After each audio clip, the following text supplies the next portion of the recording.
where should secularists stand today and tomorrow on questions of religion and belief? Sam Harris is the author of the New York Times bestsellers, The End of Faith, which was the winner of the 2005 Penn Award for Nonfiction, and Letter to a Christian Nation. He also, of course, is the author of the recent release, The Moral Landscape, How Science Can Determine Human Values. Robert Wright is the author of the New York Times bestseller, The Evolution of God, as well as The Moral Animal, Evolutionary Psychology and Everyday Life, which is one of the New York Times Book Review's best 10 books of the year, and Non-Zero, The Logic of Human Destiny, which President Bill Clinton required White House staff members to read. By agreement between the two of them, perhaps the last thing they'll agree on tonight, Mr. Wright will be going first. So I give you Robert Wright. All right. Well, thanks. I'm very happy to be here. Make gestures if the sound gets out of control. It seems like a little unstable.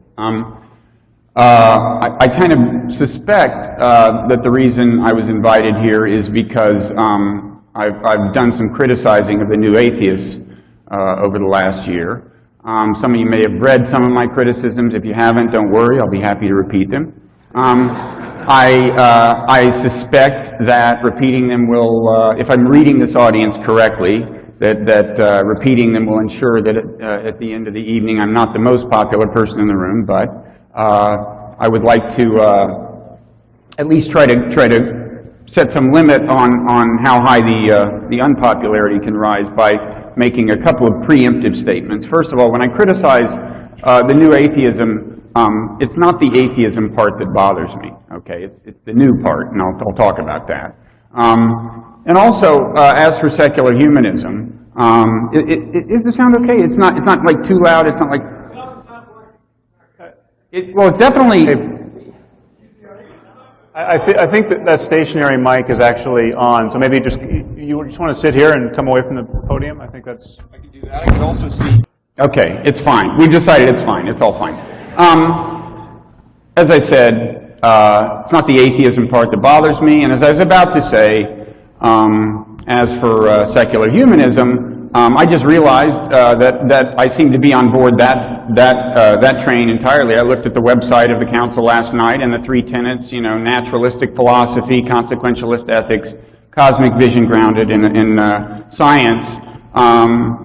I realized that actually I've spent much of my career, at least my book writing career, I think advancing that very platform. So I'm fine with that, if that's what secular humanism is. I don't think that mission kind of entails all of the aspects of the new atheism, especially the ones I'm going to criticize. I don't think there's a necessary connection there. And I also think that the new atheism, or the parts that I'm going to criticize, could actually be bad for secular humanism if they wind up being part of it. So that's my claim. Now, as for what the new atheism is, I'm not sure anyone's really clear on what if there's an official definition. There's a couple of things that I associate with it that I didn't associate with the old atheism. One is the view that religion is not just wrong, but it's bad. Okay, so that its bad effects greatly outweigh its good effects, and if it's not the major problem in the world, it's a major problem in the world. And then the other thing I associate with the new atheism is a tendency to kind of proselytize, if that's a fair way of putting it, but a kind of active desire to convert people to atheism. And there's a natural connection between these two things, because if you believe that religion is a really bad thing, then it makes sense that you would want to reduce the number of religious people in the world and increase the number who aren't religious.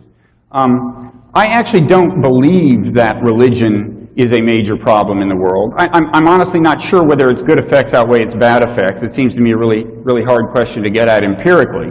But there are obviously some good effects, and obviously some bad ones.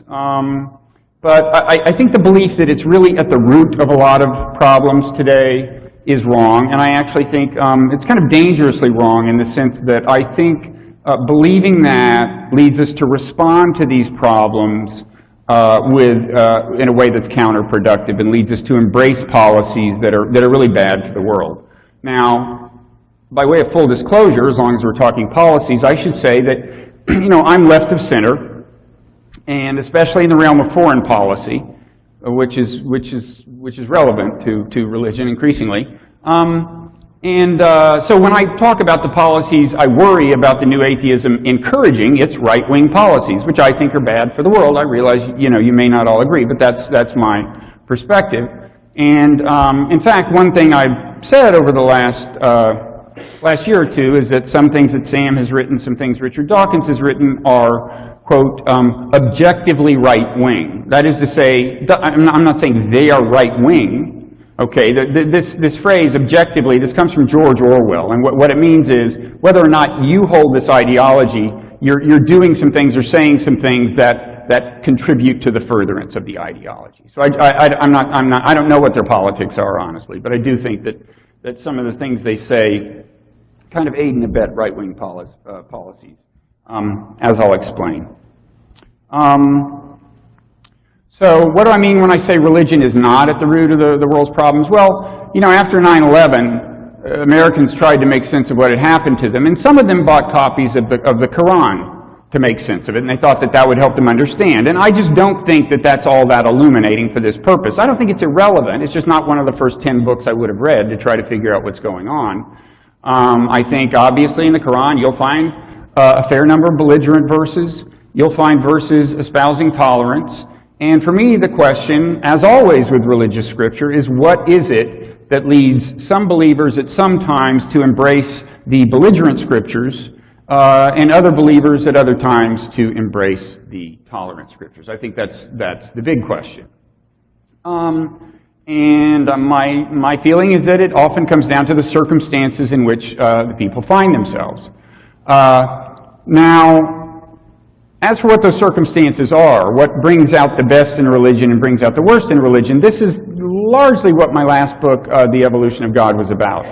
And I actually addressed the question of what brings out the best and worst in religion in the context of ancient religion. Okay, I was looking at ancient times, but my argument was that broadly speaking, the kinds of factors that were conducive to belligerence then are the kind you see now, and the kind that were conducive to tolerance then are the kind that are now. Specifically, I was looking at the times when the scriptures actually were formed. The Hebrew scriptures, the Christian scriptures, and the Islamic scriptures. And I was just wondering, why is it that sometimes in the Quran they're saying kill the infidels, and other times in the Quran they're saying you should say to the infidels, you've got your religion, we've got ours, can't we get along? Why is it that in Deuteronomy you've got God espousing genocide for unbelievers? In other parts of the Bible you've got the Israelites saying to neighboring people, look, you've got your God, Chemosh, we've got our God, Yahweh. He gave you your land, ours gave us our land, can't we get along? Why is there this vacillation in scriptures, this kind of moodiness of God, these mood fluctuations of God? And the answer I came up with is probably, is pretty commonsensical, I think, whether it's right or wrong, which is that when a group of people sees a group of, let's say religious people, sees another group of people as people they can in some sense do business with, they can ally with them or fruitfully collaborate or at least peacefully coexist with them to their advantage, then if that's the way they perceive them, then they're much more likely to find tolerance in their religion. And I think that's the context that led to the tolerant scriptures by and large. Whereas, so that's like a non-zero-sum situation, a potential win-win situation. Whereas if people view the situation as zero-sum, okay, if they think the other guy's win implies they're losing, or they can only win by the other guy's losing, or they perceive some threat from the other guy, some rivalry, then you're more likely to see the belligerent side of religion come out. I think that was true in ancient times, and I think it's true today. That's not the only factor, and this is a slightly oversimplified version of my argument, but I think these are two very important themes. And I think underlying these things are a basic psychological mechanism that probably you will recognize upon reflection, I hope. And it's just that I think humans, by their nature, when we encounter someone, if it seems like we can do business with them, Maybe literally, like it could be a business collaborator, you meet them on an airplane or something. And maybe in another sense, maybe you share a common political cause or a common interest in a hobby or something, whatever.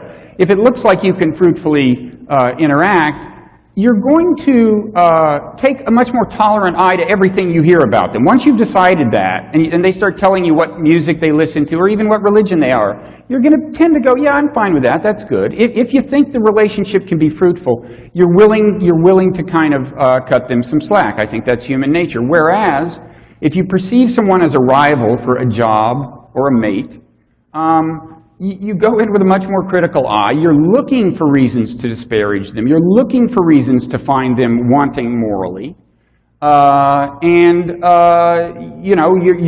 You carry that attitude into your appraisal of them. You're looking for reasons to not be tolerant of them. I mean, does anybody recognize this at all? Good. I was afraid it was only me. It would be better for the world if it were only me, but my claim is actually this is true of everyone, whether they are as self-aware as you are or not. Congratulations. I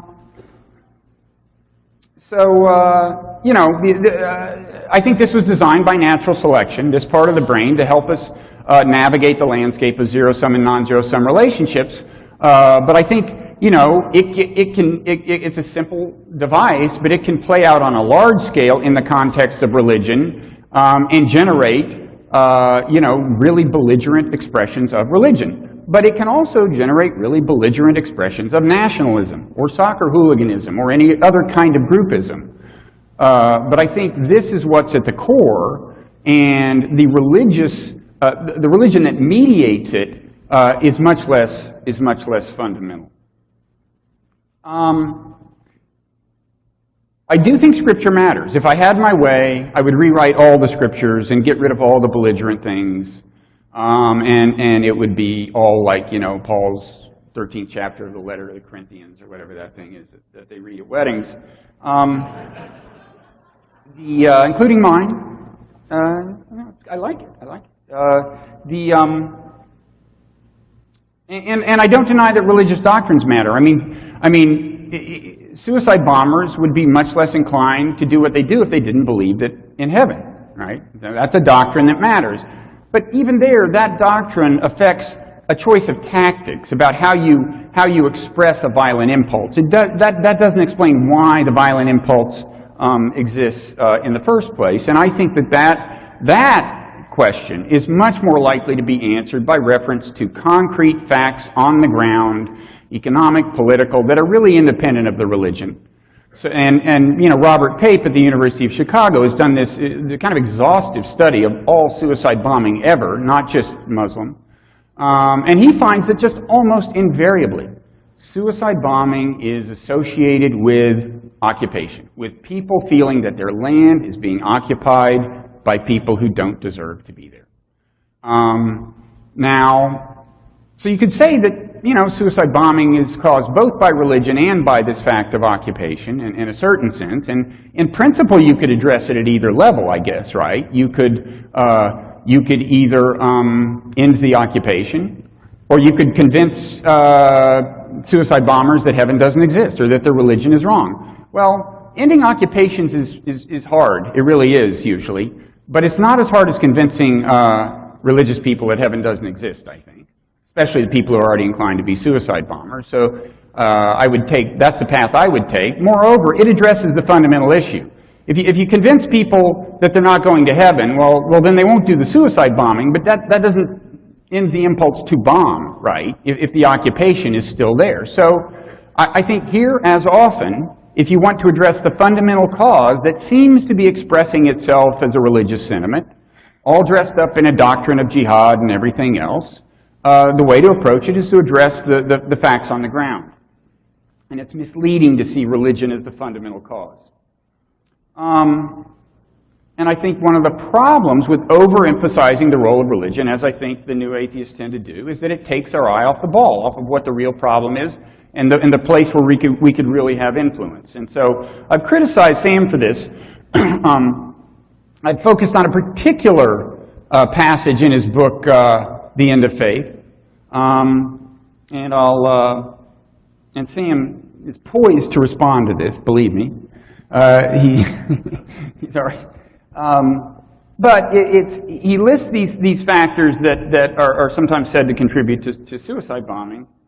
The Israeli occupation of the West Bank and Gaza, the collusion of Western powers with corrupt dictatorships, the endemic poverty and lack of economic opportunity that now plague the Arab world.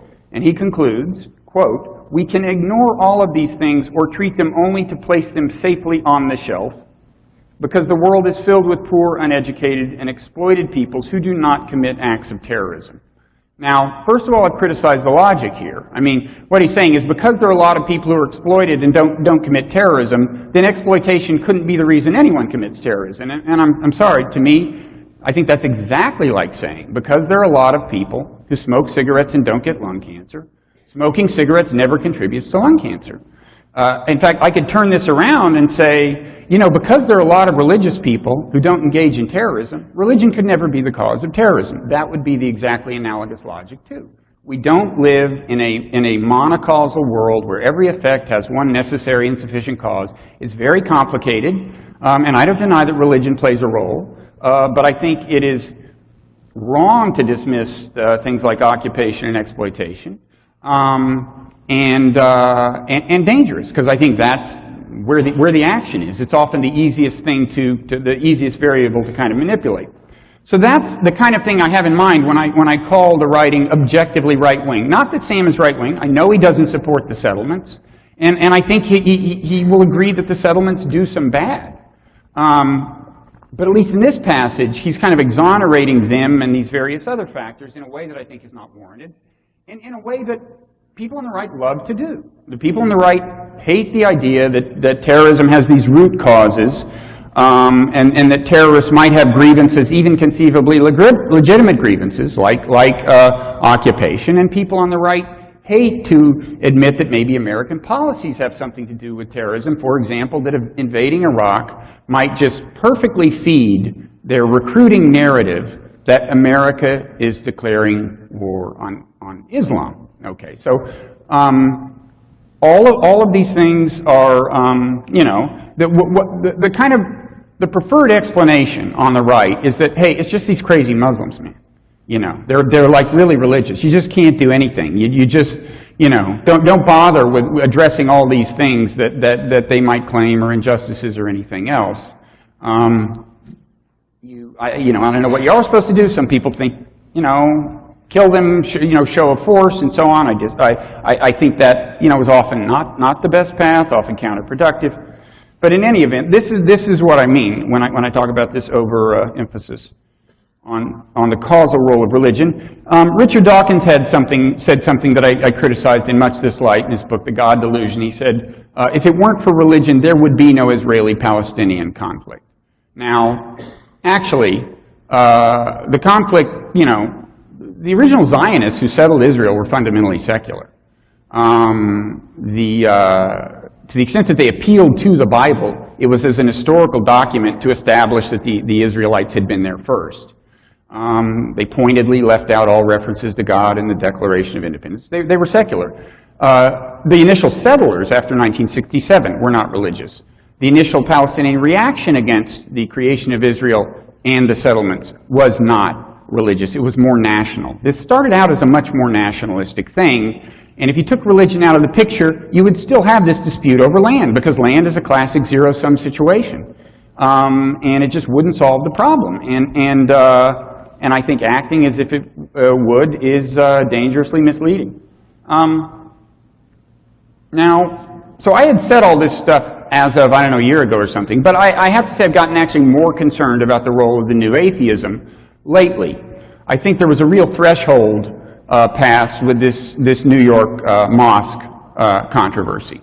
I think we've seen a surfacing of just, you know, frankly, anti-Muslim sentiment in America that I find kind of disturbing. We've been hearing that, you know, there's a threat of the imposition of Sharia on America, which is ludicrous, but it's being actively kind of ginned up by, you know, people on the right, Newt Gingrich, Frank Gaffney, Daniel Pipes, and it really worries me, because I can well imagine that if this kind of sentiment makes Muslims in America feel more alienated, you're going to have more frequently one of them kind of go over the edge. You'll have homegrown terrorism. That will only increase the anti-Muslim sentiment, and so on. You'll have this vicious circle. It could get very bad, really bad, worse than anything we've seen in a long time. I worry about it.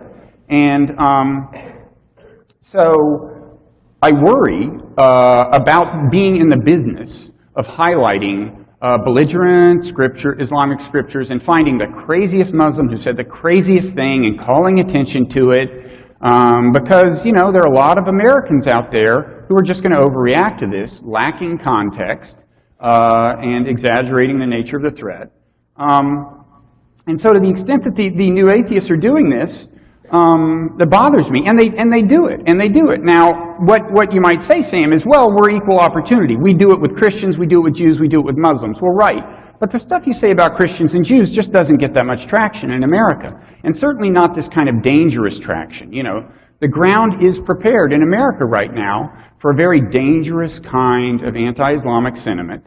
And if you're going to be in the business of amping up fear of the Islamic threat and Sharia and global conquest and jihad, I think you're really doing us a disservice. I don't think you mean to, but I think, you know, I think you are. I noticed on richarddawkins.net, right now, if you look at the homepage and go to the news feed, there's an item that highlights a blog post from the American Thinker, right-wing blog, quite right-wing. And the item is that CNN correspondent Christiane Amanpour had a show about extremist Muslims, moderate Muslims, and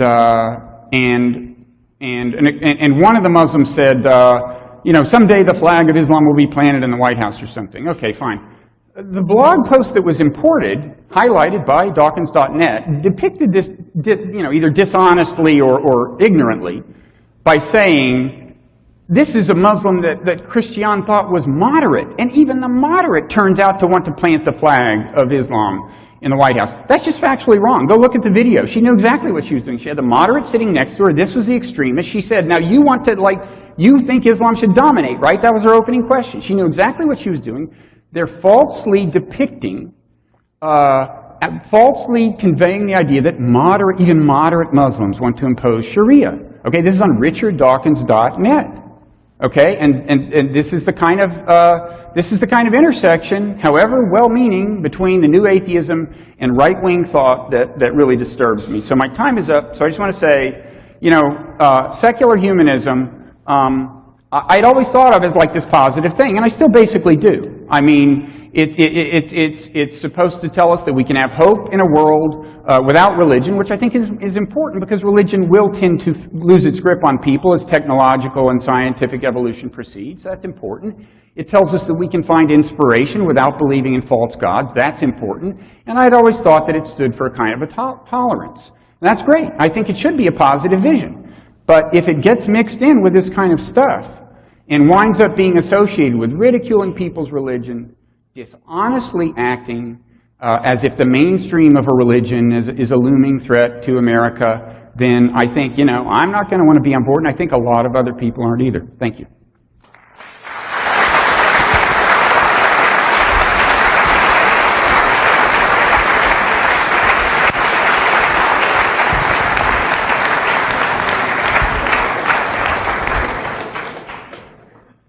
Well, we're okay on the sound?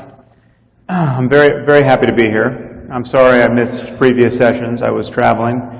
And I'm going to address what Bob just said, but I think I'm also going to address sort of many of the other fissures I know exist in this room on the issue of the future of secularism. Well, first, let me say that I share, I'm getting a little bit of the voice of God boom here. I share Bob's hope that human beings everywhere can at some point fuse their cognitive and moral horizons and that we can actually cohere as a global civilization. In fact, I think there is no other basis for hope in the future. The question is, how are we going to do that? And it seems to me there are two very different conversations we could have. We could have a talk that's purely about strategy, uncoupled to a discussion of what's actually true and intellectually honest. Or we could talk about what's true and realize when we digress into mere discussion of political expediency and strategy, etc. And I happen to think that what's true is so useful so much of the time that Bob distinguished the belief that religion is wrong from the belief that it's bad. Okay, now, I think in the long run, wrong is bad. And we should be, I think most people share this intuition. But I think we need to distinguish a few things up front. We are misled, especially in the secular community, by the term religion. I mean, religion is a word like sports. There are sports that are incredibly dangerous, that are synonymous with violence, like a sport like Thai boxing, or mixed martial arts, or football. And there are sports that by definition, entail no danger whatsoever. Badminton, lawn bowling. I mean, these two ends of the continuum have almost nothing in common except for breathing. And yet we have this one word, sports. Now, religion is a suitcase term like this. And so Bob, I think, it's not by accident that he's kind of focused on Islam in his remarks. And it's not by accident that that certainly I have tended to focus on Islam. We're not doing ourselves a service pretending that all religions are the same. I mean, beliefs matter, specific beliefs matter. And Bob is trying to uncouple religious belief from what people actually do in the world, like blow themselves up in crowds of innocent strangers. But the people who have done this work, like Robert Pape or Scott Atran or any of the other academics who are fundamentally skeptical of the link between Islam and suicide bombing, are people who, when I talk to them, clearly express an inability to digest the fact that people actually believe what they say they believe. There are people who are certain of paradise. It's the certainty about paradise, it's the certainty that the doctrine of martyrdom is true that is what's so terrifying about Islam. Now, and I ask you, where are all of the Palestinian Christian suicide bombers? I think there probably has been one. Okay, but by and large, I mean, there are Palestinian Christians. They are Palestinian. They live in the occupied territories. They are not reliably blowing themselves up. Okay, so this is a distinction, and perhaps Bob and I will want to get into that. But in thinking about what I could say to you tonight, I was watching Richard on Bill Maher's show last night, which was an excellent appearance. And it occurred to me, what would it be like if he, at that moment, came out of the closet as a devout Muslim? Just imagine, I'm not imagining a Sokol-style hoax. I'm imagining, what if he actually had some conversion experience and was trying to justify it to all of us and to the world? What would that look like? Now, if it's true that there's no conflict between religion and science,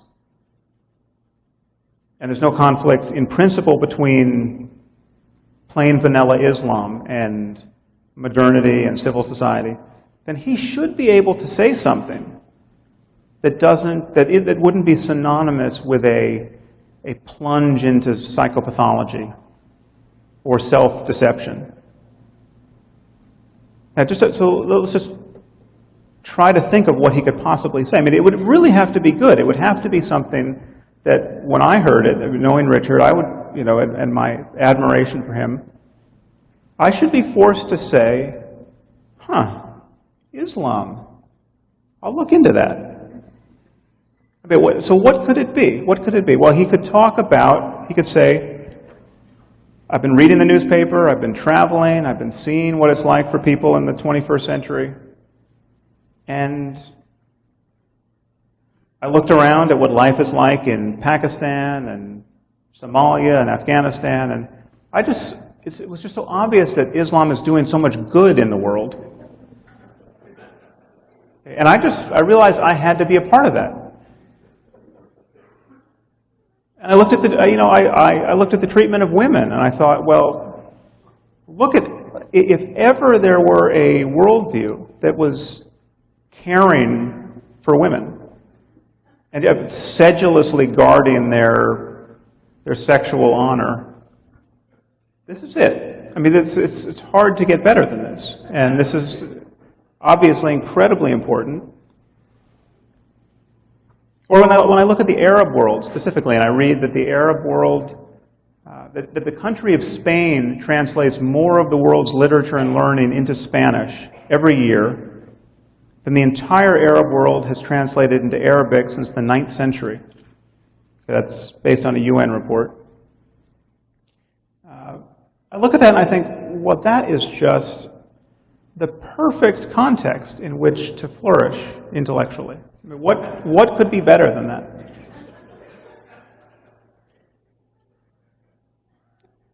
Now, of course, he couldn't and wouldn't do this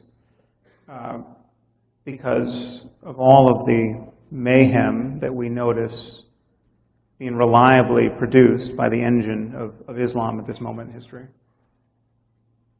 But the deeper reason is that's a non sequitur. I mean, even if Islam were reliably producing happy, well-adjusted, confident, intelligent, well-educated people, okay, its good effects would not for a moment suggest that its doctrine is true.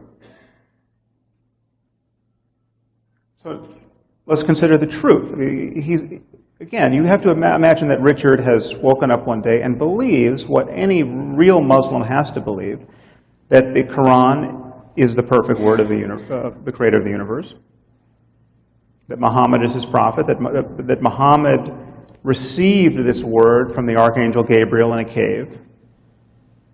So what if he said to us that he finally read the book with real attention, he got an Arab translator to help him, and he noticed that, yes, in fact, it is such a good book that it could not possibly have been written by a human being. That is the claim. And he was thinking, well, I brought together a lot of very, very smart people, and we thought, well, maybe it's possible to improve this book. And we focused on the torments that await the infidel in the afterlife, which are reiterated ad nauseum in the Quran. And there's this part about where the skins of the infidel get replenished, so that your skin is burned off, but then God gives you a new skin so it can be burned again ad infinitum. And then I was thinking, well, maybe that's not the perfect punishment. Maybe that could be improved. Well, then I thought, no, actually, that is the perfect punishment. The book is perfect. Okay, these are completely insane statements coming from Richard Dawkins. Okay, so now, if there were actually no conflict between religion and science, and in this case between Islam and science, there has to be some version of these statements that run through for us. What if he said, I had a deep personal experience. I was with my friend Sam Harris, who, as we know, is sort of new age and flaky. And he recommended that we go to a mosque and meditate. Okay, what if Richard had a really intense feeling of love and everything is right with the world, and he moved from that experience to, by golly, this doctrine must be true. It's a move that is clearly on its face illegitimate, because Hindus and Buddhists and Muslims and Christians and atheists have those experiences.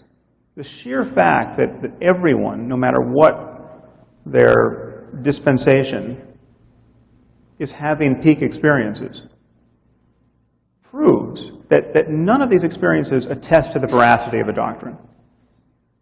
Okay, so this is our situation.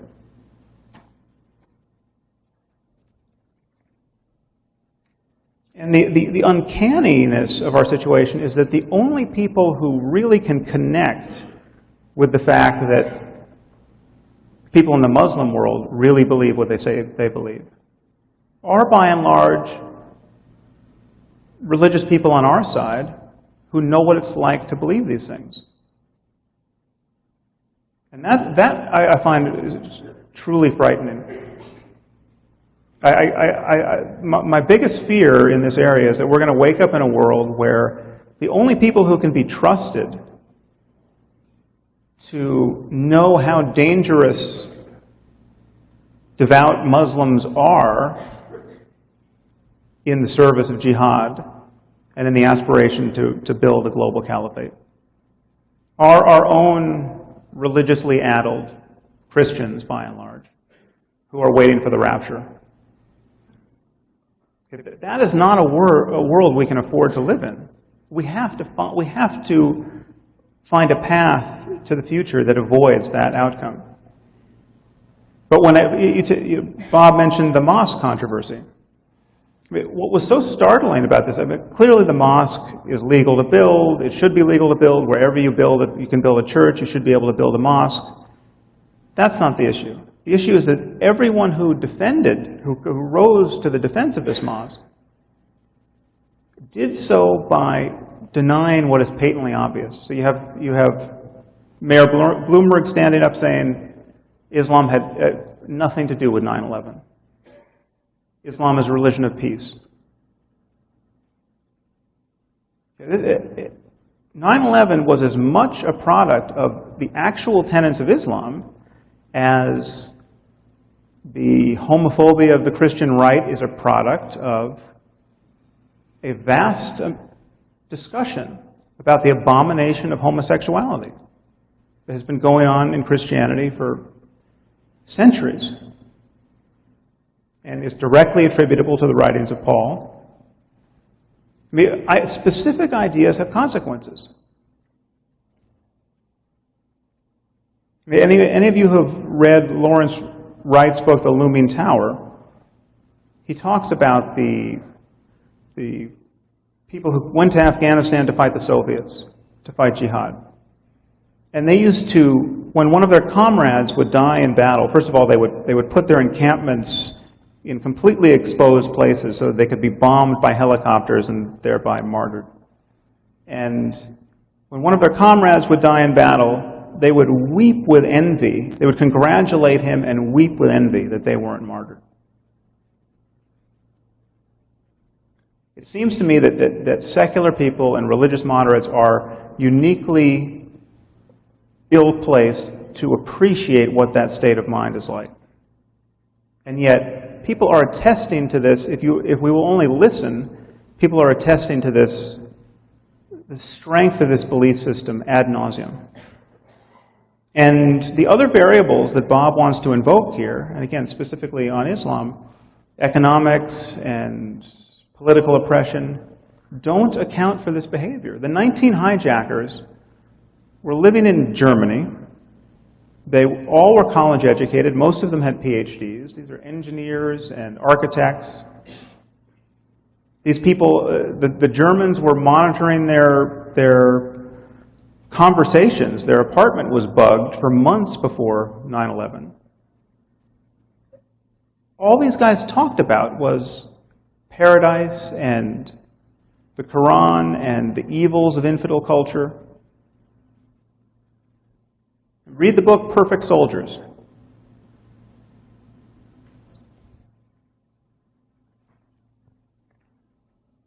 So the problem we have is that we desperately want to believe that everyone views the world the same way, and if we could just moderate our behavior, all of our enemies would disappear. It'd be so much easier to imagine that we made our enemies. There's no evidence for that, no credible evidence for that. And so whenever I hear someone on the left, and again, I am on the left on every relevant issue. I think homosexuals should be free to marry. I think taxes should go up on the wealthy. I think the war on drugs should be declared over. I am left. But when I hear people on the left talk about Osama bin Laden as though he were the Reverend Jim Jones of the Muslim world, I mean, that is a phantasmagorical degree of denial of the obvious. Osama bin Laden could be doing anything else he wants with his life. And the problem we face vis-a-vis Islam is that the version of Islam that he's teaching is really faithful to the Quran and the Hadith. I mean, you have to split hairs to see what he is distorting, if anything. Now, if he were Amish, or a Jain, or even a Buddhist, it would be absolutely obvious what he's distorting. I mean, you just couldn't make sense of his behavior in terms of his faith. So again, I think that, and I've sort of lost track of time here. How much time? Go ahead. I think the crucial thing we have to keep in view is that beliefs matter. Beliefs are engines of behavior and emotion. If we thought this building was on fire, we would be racing out the door. These are ideas, insofar as they're granted credence, are the stuff of which our lives are made. And the idea that we shouldn't, out of deference to this one idea that religion, as a suitcase term, is a no-go area for real honesty, I think we're paralyzed in the face of millions of people with bad ideas considered sacred.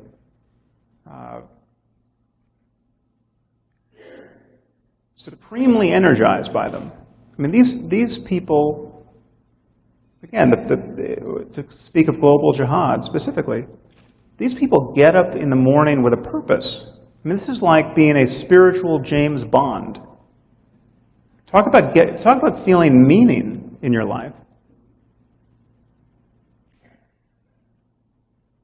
I'll leave it there. Okay. Is that working? Okay. Little point that came up when those several factors that I said Sam was fallacious in dismissing. I didn't mean that those explain the 9/11 hijacking. Okay, so I didn't.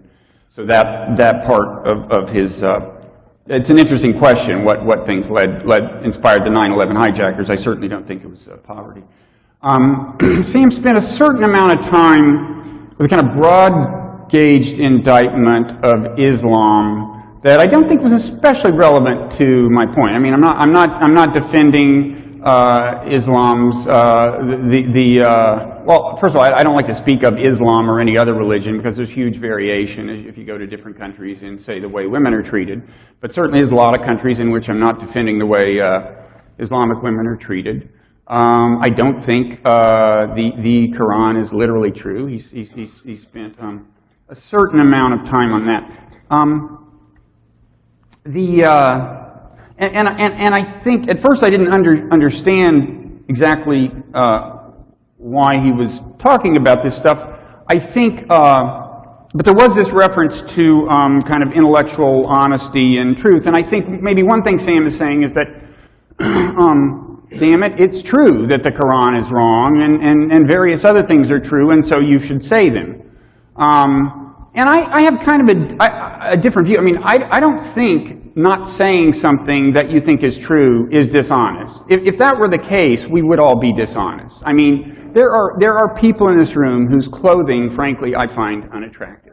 I'm not going to be mentioning that to you if I run into you after the talk, okay? There's all kinds of things that we believe are true that we just choose not to say because it would be counterproductive. So if the point of the broad-scale indictment of Islam was that I should feel some obligation to parrot it, I'm not going to oblige. If I think it's counterproductive to ridicule somebody, I'm not going to ridicule them. And I got to say, Sam, I really was made a little uncomfortable by how much kind of delight you took in the ridicule. I mean, however confused you and I may think that adherents of revealed religions are in general, you know, when billions of them hold it dear, and believe it or not, most of them aren't bad people and aren't putting it to bad use, I just think, you know, it's just a little insensitive to kind of delight in ridiculing them because they didn't go to the schools we went to, and they didn't grow up in a society as technologically advanced as ours and as scientifically advanced, and so on. But above all, I consider it kind of counterproductive to be gratuitously ridiculing people's religions.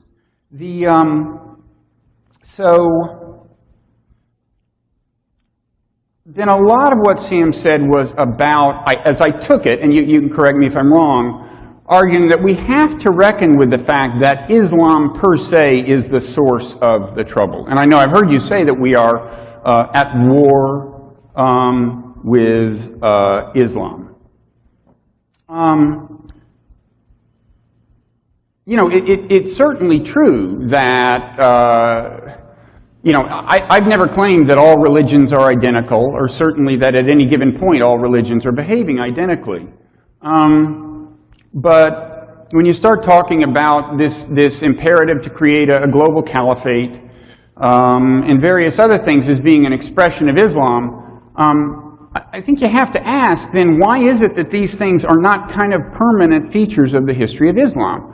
Now, if you read this book, Milestones, by a guy whose name I can't pronounce, what is it, Q-U-T, you probably, somebody knows. Yeah, he was Osama bin Laden's a major intellectual influence. He was he was executed by the Egyptian government in the 60s, but before that he wrote these radical tracts that were very influential, especially after his death. And if you read them, he starts out complaining that Muslims don't get it. All the Muslims think that jihad is a defensive doctrine. They think it only justifies holy war when you are attacked. And he's trying to straighten them out. Well, my question is, if jihad, as you fear it, is an expression of Islam per se, then why was it that as he was writing, nobody else believed this? Why had Islam gone through this phase when this just wasn't a feature? You know, you can say that Osama bin Laden, what he says is exquisitely in keeping with the Quran. Well, actually, I think that's kind of wrong. I mean, it's in keeping with the selective citation from the Quran. That's true. But in any event, suppose I granted you that. Then it would be the case that all of these Muslim thinkers in the 1940s and 50s were not in keeping with the Quran, but the fact would remain that any given religion has the potential to fluctuate wildly in terms of how much of a threat it is, in which case I would say that I just don't see that the threat emanates from the religion per se. I think you have to look at the circumstances to explain the difference. Now, I think a number of the critical things you said about Islam have to do with the fact that a lot of Muslim countries are not as technologically and scientifically advanced as certainly the kind of European Christian countries, at least. And I think that's true. That's true, and that's something to reckon with, to my way of thinking. That kind of reinforces my idea that it's not the religion per se. It has much more to do with the social context. It may mean that the social context is a stubborn one, but still, I think, you know, you can look back at Christianity, and you know, you say, well, why is it, if Islam's not different, why is it that it's Muslims doing this stuff? Well, you know, during the Catholic Inquisition, if you had been a victim of that, you would have been saying, wait a second, if Christianity isn't the worst religion in the world, how come they're killing everybody for not believing in it? So it is just not an enduring and eternally true fact that Islam is the big problem in the world. And if that's not the truth, then I don't understand how you say it's the religion per se. Now, I guess the last thing, do I have much time? I'm kind of hoping not. I don't have a lot more to say. 3 minutes. Yield it. No. I can rise to the occasion, I think. I guess, the other thing is it's a little, it's notable how many things you agree with Osama bin Laden on. I'm not saying, you shouldn't be able to say things that Osama bin Laden agrees with, But, you say it is a straightforward expression of Islam to want a global caliphate, Jihad is a straightforward expression of Islam. Actually, there are a whole lot of Muslims who actually disagree with you. Osama bin Laden agrees with you. I'm not sure. I don't personally feel like nourishing his worldview is something that's in America's interests or my interests. And certainly, the thing you agree on him that kind of most alarms me is just to say we are at war with Islam. You've written as much. Well, this is his main recruiting point. America is at war with Islam. I don't know if he has yet discovered your writing and actually used it in recruiting material. If he hasn't, he's crazy. And I'm not saying you shouldn't be allowed to say it, okay? But and I'm not even saying you shouldn't say it. But I'm saying that A, I don't think it's true, and B, the way I handle my utterances is I look at all the things that I think are true, and I focus on saying the subset that I actually think it's productive to say. So I'm not I know, it's kind of this business of, oh, you're aiding and abetting the enemy when you say this. There are things I say. I get accused of that. So I'm sensitive to that. It's not what I'm saying. But, oh, thank God. We're almost out of time. Well, then I'm done. Yeah.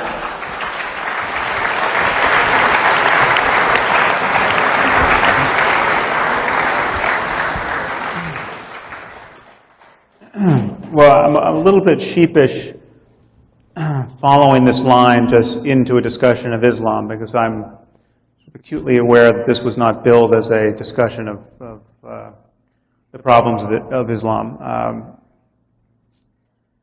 But I think, again, following from this distinct parsing the word religion, Islam is different. There's a reason why we're not all lying awake at night worrying about the Amish. I mean, it's not an accident. And when you take it's often said Islam is a religion of peace. That's not true. But Jainism really is a religion of peace.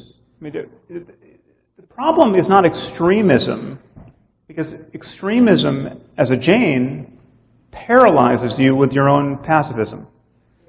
Extremist Jains can barely figure out how to eat. It's true. It's true. They drink every sip of water filtered through cheesecloth so they don't inadvertently swallow a bug. They never take their eyes off the ground so that they don't step on an ant. Okay, so beliefs matter. Okay.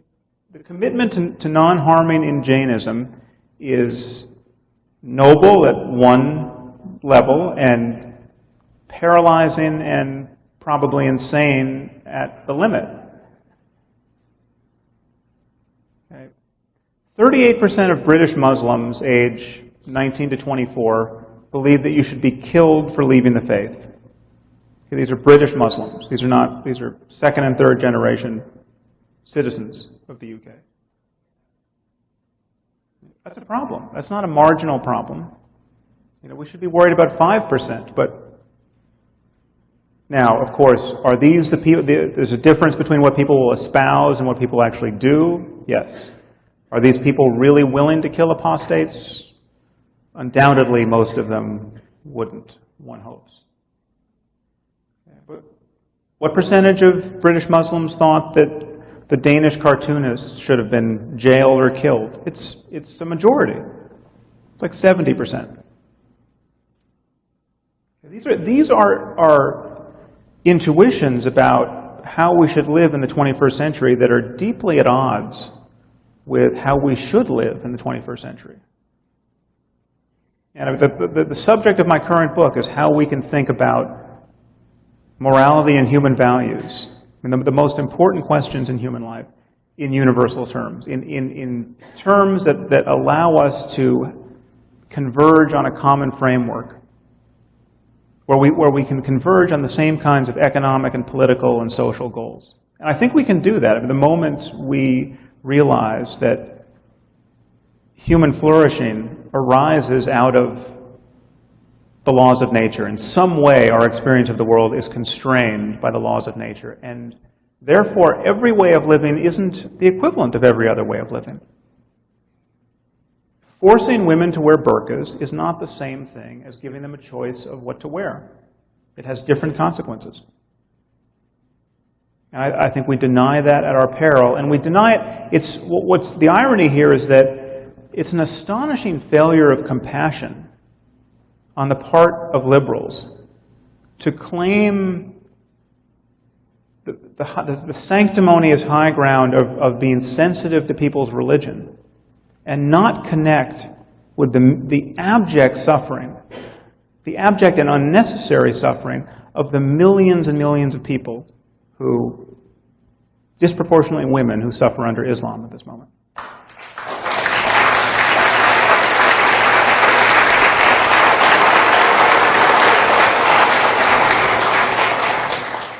And now I'm being led by my own ire back into a discussion of Islam, but I'll just tell you, I came from New York, where I had the pleasure and anguish of seeing Ayaan Hirsi Ali, who many of you know, and Douglas Murray debate some moderate Muslims about whether Islam is a religion of peace. And what you find in these encounters, and again, this is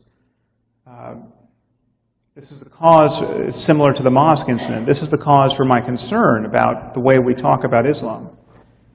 You find that the other side, the moderate Muslims, just systematically play hide the ball with the articles of faith. There is never a candid acknowledgement that there are some unique problems with Islam at this moment in history, and there's not a candid acknowledgement that the Quran is as bad and as unified in its message as it is. There are different, Bob sort of compared the Quran to Leviticus, and there are evil passages in the Old Testament, and who can explain the Inquisition? There are clear historical and theological differences that explain why it's easier not to form a death cult if you're a Christian or a Jew. The Bible is a vast and self-contradictory book. It refutes itself 100-fold. Okay, you can cherry pick it with ease. And there are lines in there, like the line in Matthew, render unto Caesar that which is Caesar's, and unto God that which is God's, that have done tremendous work in the West to keep Christianity out of government. Okay, it's not to say we didn't have 500 years of pain under Christendom, but still, there's a rationale for that separation. That rationale does not exist in Islam. We have to encourage the Muslim world to create it, no doubt. But the first thing we need is candor, if only behind closed doors, about the nature of the problem. And I have yet to encounter that, with a few exceptions. And it's quite, I've said this before, I'm open-minded about whether candor is counterproductive in certain circumstances. I certainly don't think everyone should talk the way I talk about Islam. And it may be that we have to pretend, or that Muslims like Imam Rauf, whose mosque it is in New York, Muslims like himself may have to pretend that Islam is better than it is. And by pretending, they will actually build a bridge to a future where everyone thinks jihad is just an inner spiritual struggle. Okay, that pretense may actually be politically necessary at moments, but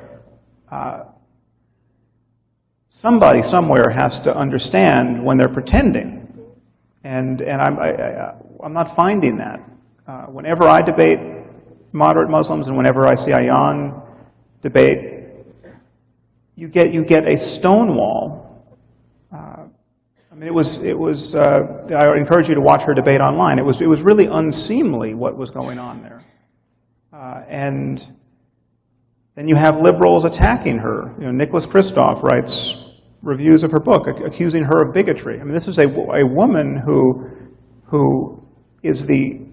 should be the symbol of every possible success in extricating herself from the shadows of theocracy and medievalism. I mean, she's a hero of the Enlightenment.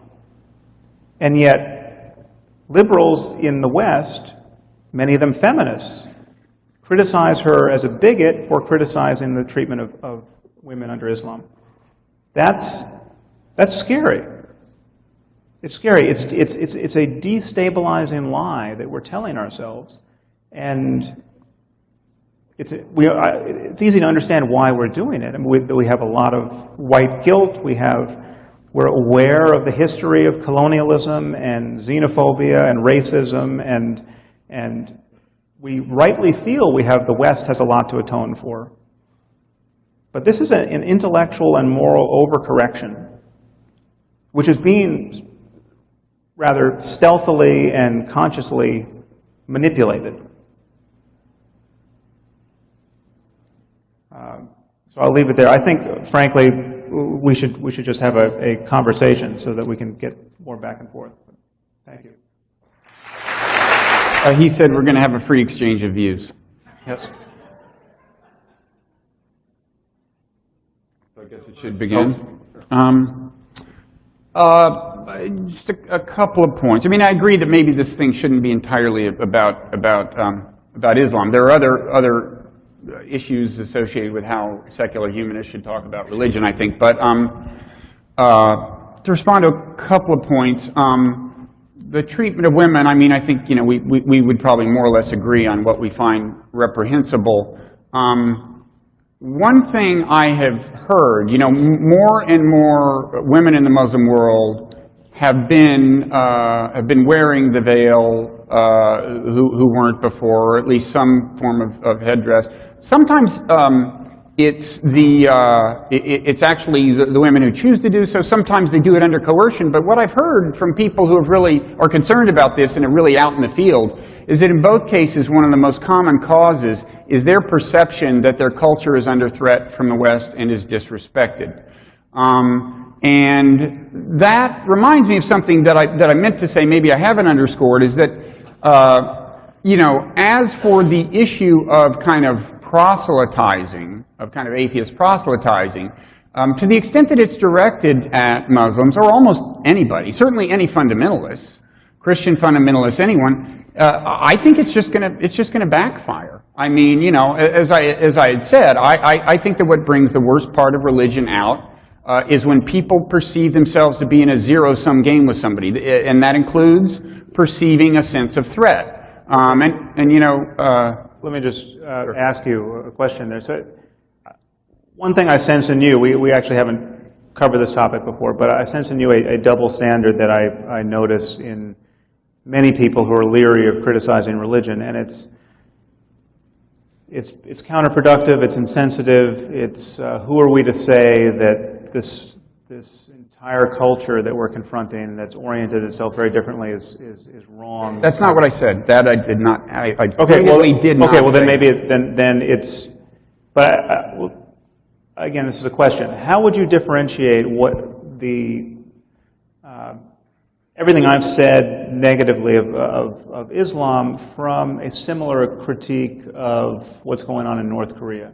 I view North Korea as a hostage crisis. I view Afghanistan under the Taliban as a hostage crisis.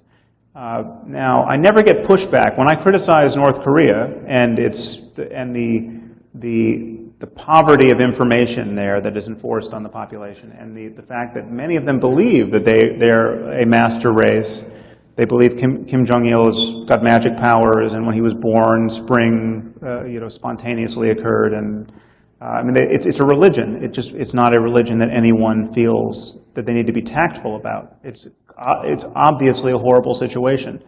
Why can't you view? Let's make it very simple. The truly extreme situations under Islam as analogous to North Korea. Do you view them that way? Is there a difference that I need to be I need to walk on eggshells around? I never thought about the analogy. I mean, just thinking about it now, I would say... I mean, do we have to be tactful about, we're worried about North Korea, but can't we just talk freely about how bad that situation is? In the case of North Korea, I don't see tactlessness having a big downside as a practical matter. Well, it certainly pisses them off. I mean, it's not as it pisses Kim Jong-il off. And what are they going to do? Well, but my point is there seems to be, you were expressing a kind of, well, there's the pragmatic issue, which is it counterproductive to say what you think is true? That's a conversation we can have. But what I'm getting from you, and I've gotten it from many people, is that it's in bad taste. It's a failure of compassion to actually connect with the strivings and how difficult life is for people. I mean, they have these. Their religion is the focus of their lives, and they didn't go to Ivy League schools. I mean, you kind of dropped in a little places where I should have my guilt and scruples peaked there. Did it work? Do you feel guilty? Did that work? No. But how does it map onto North Korea? I mean, it seems to me that it's a pretty straight analogy, and everyone I think everyone I meet knows that North Korea is just, if we could wave a magic wand and change that situation, we would be monsters not to do it. And if we could wave a magic wand and change much of the Muslim world, I'm saying we would be monsters not to do it. If you could wave the magic wand. Unfortunately, the wand you're waving, I think, has exactly the opposite effect. That's the pragmatic conversation. But if you concede that if you could wave the magic wand, then you're conceding the same, you're acknowledging the same scope of the problem, and now we're just talking about how to solve it. I mean, I don't like the phrase the Muslim world even. There's so much variation throughout the Muslim world. But if you ask me if I could wave a magic wand and end oppression everywhere it exists, and end needlessly cruel punishment everywhere it exists, Sure. and end the ruthless suppression of freedom of speech everywhere it exists, yes, I would. Okay, but the question is, what works? But that is not the only question, because what's the other? Well, and again, I mean, you and I have been sort of pitted to debate one another, and frankly, you and I probably agree about so much about the way the world works and how human beings should live that, you know, this is probably better conceived of as a conversation rather than a debate.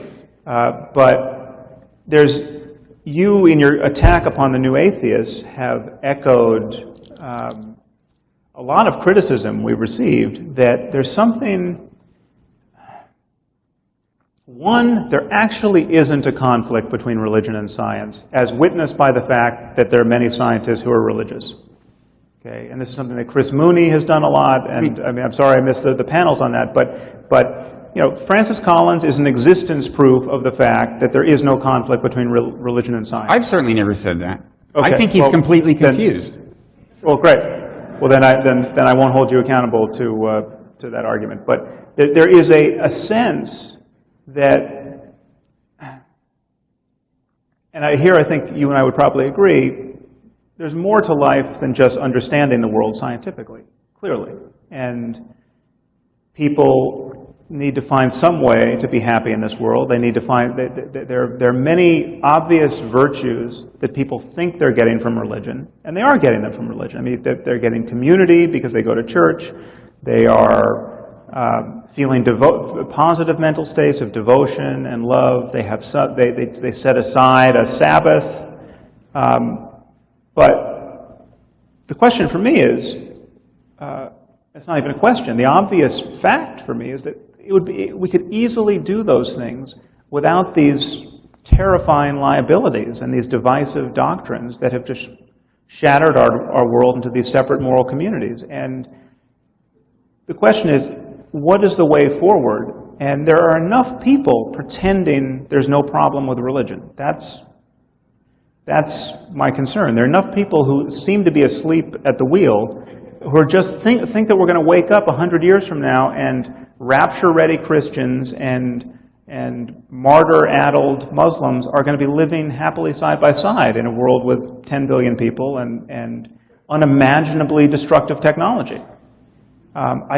It seems nearly impossible to imagine that that's a likely outcome. So if we just want to talk pragmatics, that's fine. But I kind of hear circulating in your remarks that you're saying that one, religion is actually not the problem that I'm claiming that it is, that people are not motivated by these beliefs, and that the history of Islam is truly benign, and we're exaggerating it. I didn't say that. There's not any religion, any major religion that has a benign history. Jains, I haven't done the study. I mean, I will say that the closer you look at religions, the less great probably all of them look, at least at certain moments. I mean, I was recently at a conference where I was singing the praises of Buddhist meditation, and one thing you and I have in common is respect for that tradition. You're better at meditating than I am. And I was saying, and I was talking about how transformed my worldview was after a meditation retreat. And this eminent anthropologist and sociologist who's been all over the world said, I'll tell you, I've lived in a lot of Buddhist societies. They spend, about as much time killing each other and other people as anybody else. And I said, well, but remember, in most Buddhist societies in Asia, the lay people don't actually meditate. They don't practice Buddhism in the sense that we mean it. It's just more conventional religion. He said, no, the monks too. They're always killing people. So, I don't know. I mean, maybe he's exaggerating, but I think, I think I don't deny there are differences between religions, but Christianity is manifestly capable of atrocity on as large a scale as any other religion. Let me just ask you, I promise I won't filibuster. You take, again, it's most illuminating to focus on specific beliefs. So you take the concern about gay marriage in this society. Okay. Now, we have a president who's against gay marriage. I mean, the only statement I've ever heard him make on it is that his faith tells him it's not kosher, although that's not a direct quote.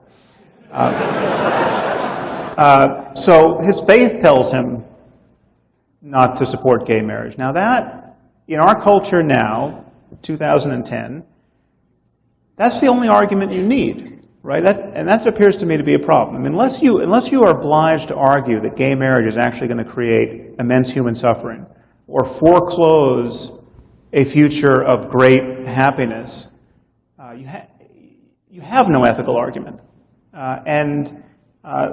Given the deference we pay to faith, the burden is never upon someone to make an actual ethical argument in situations like that. So my question to you is, one, are you actually doubting that faith is the engine of those kinds of concerns? Or do you actually think that no one who's against gay marriage is actually against it based on the ideology of their faith, or they just have this sort of visceral disgust of when they imagine gay sex, and it's by accident that so many of them seem to be Christians? I wouldn't say that. I wouldn't say that nobody is. But I would predict that in 20 years there will be gay marriage in America. Pretty much everyone will be on board, including almost all the Christians, and that'll be a tribute to the malleability. Hold on. But let me just ask you about that. To who what will get the credit at that moment? Okay, what you will want to say, I think, and what many meliorists and accommodationists will want to say is that, see, religion can change. Religion has sort of internal resources that are moderating, and it's got sort of this wisdom that, lo and behold, in the year 2075, the Catholic Church I won't say that. I guarantee you I won't say that, because I don't think religion has any vaster reservoirs of wisdom than pretty much anybody else. No, but I think religion. Will you admit that change is coming from the outside? Have you been keeping track? Yes. Yeah. Exercise my right as moderator. I think you have to let the right. Yes. Yeah. Every once in a while. My view, just to clarify, my view is that religion is virtually a neutral medium. Okay, it's not good, it's not bad, it's like nationalism. Sometimes it's good, sometimes it's bad. So I don't have this kind of really flattering view of religion that you seem to think I have. And just to get on the issue you raised of pragmatics, again, I think you seem to be asking me what's the way forward. Well, I actually have some ideas about that if you're interested, but I really think the ball is kind of in your court on this, because I think it is one of the things most manifestly the case about fundamentalism is that walking up to fundamentalists and telling them that their God doesn't exist only makes them more deeply fundamentalist. So do you disagree with it? I mean, what is your plan is what I want to know. I mean, here's the irony I see of the new atheism.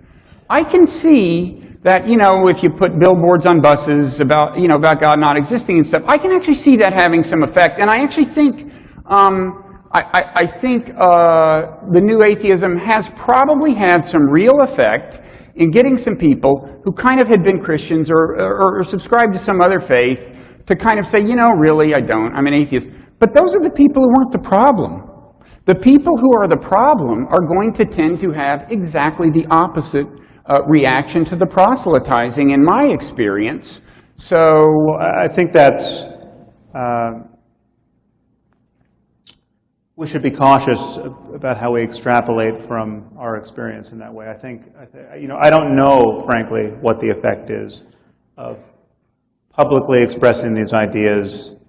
I can tell you that I get emails by the hundreds and thousands from people who were born in a faith community, many of them in fundamentalists, who lost their faith by some process of reasoning, by some confrontation with books like Richard's or mine or Hitch's, or it was some uncompromising stance that they found indigestible, cognitively and emotionally. And I had dinner with a woman who had lost her faith that day based on reading my book.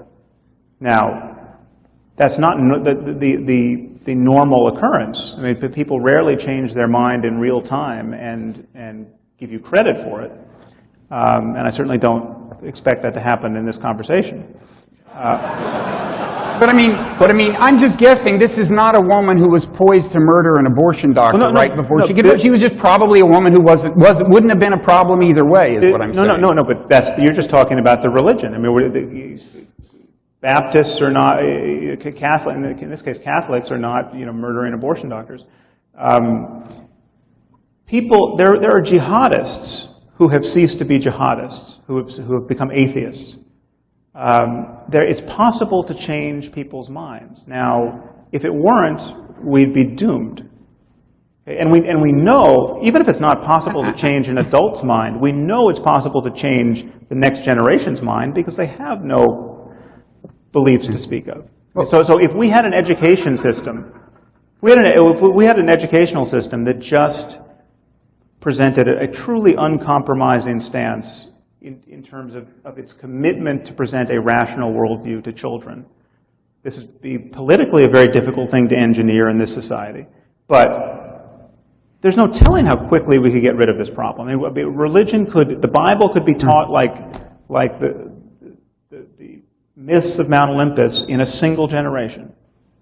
And if we can't sort of visualize that possible future, I don't know what.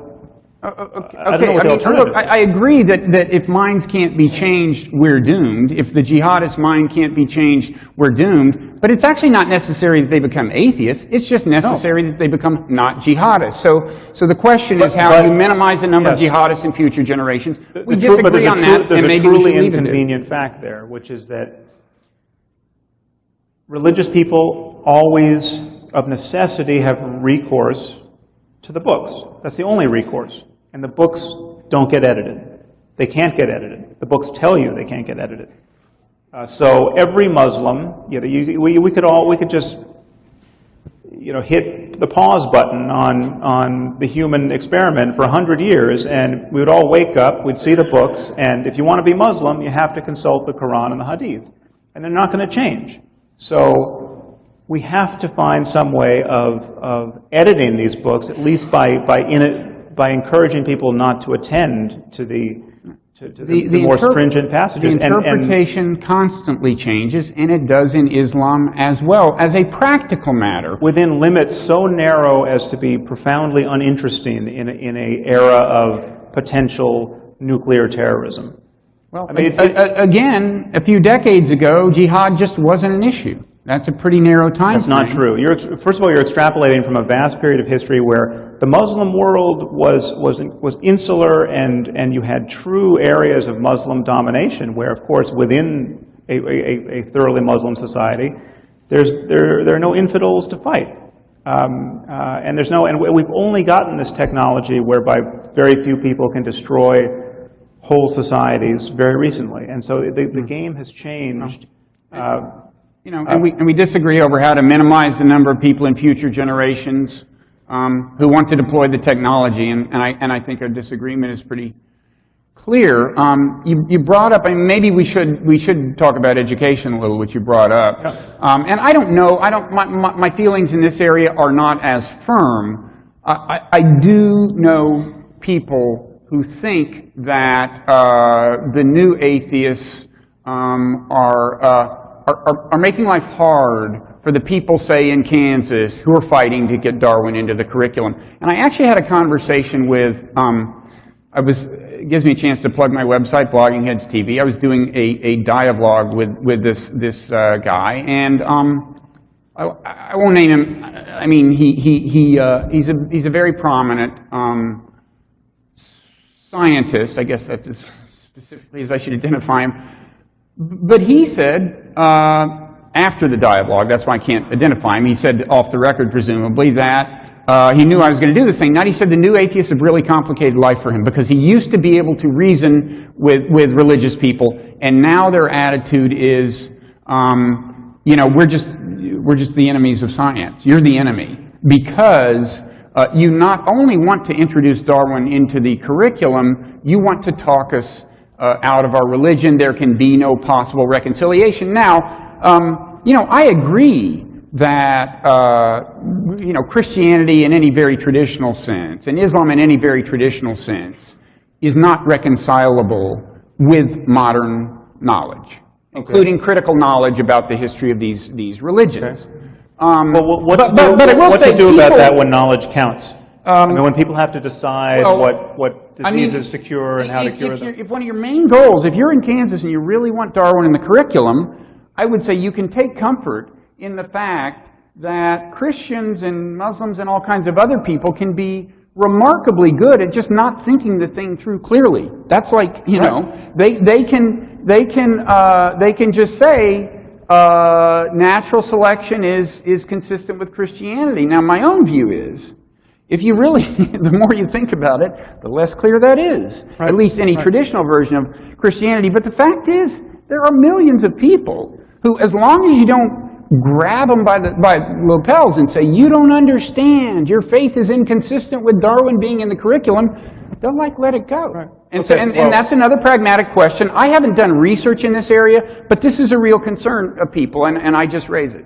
Okay, well, I have a strong intuition that there are no faiths that are best exemplified by the people who are in the process of losing faith. It's very easy to point to Christians and Muslims and Jews and people of any faith who don't take their faith very seriously. Now, that is all to the good. But what do we credit that transformation to? Faiths, to one or another degree, have all collided with modernity. They've all collided with the scientific worldview. The progress of medicine is the clearest example. There are still some communities where if your child is having a seizure one morning, your first thought is demonic possession, but they are precious few in the West. Now, in Africa, demonic possession is a going concern. There are kids who are tortured as witches. There are killed as witches. We from the outside look into these societies, and much of this hysteria is being stoked by Christian ministers, actually. This is clearly no place worth going. This is something we have outgrown based on very specific ideas, the germ theory of disease, you know, basic understanding of neurology, that has just wiped clean certain ecclesiastical roles. You don't go to the priest and find out what's wrong with your child when he or she is exhibiting symptoms of physical disease in the West now. Again, there are a few startling exceptions, but there are exceptions that reveal that we have made huge gains. At each point, to make those gains now and to keep them, to keep the conquered ground, we have to repudiate specific religious ideas. When the person shows up at the neurologist saying, you know, I'm still thinking it might be demonic possession, so you know, there's a conversation there that has to be had. And there's a conversation that has to be had at the level of public policy. I mean, what do you do to a parent whose religious conviction just led them to deny their child medical care or to smother their child in the process of performing an exorcism? This happens in the United States occasionally.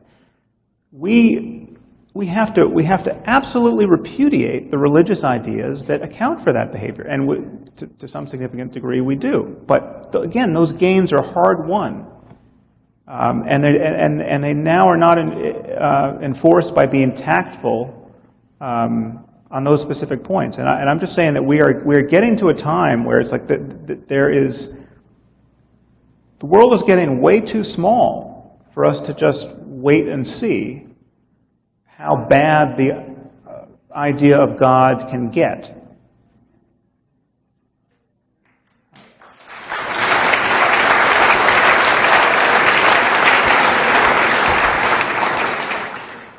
We seem to agree about demonic possession.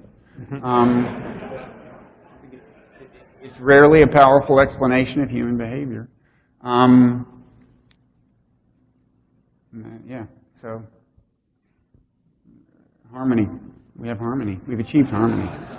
I don't know. Should we? What should we do? Should I try to antagonize him further? This is a total between the two of us.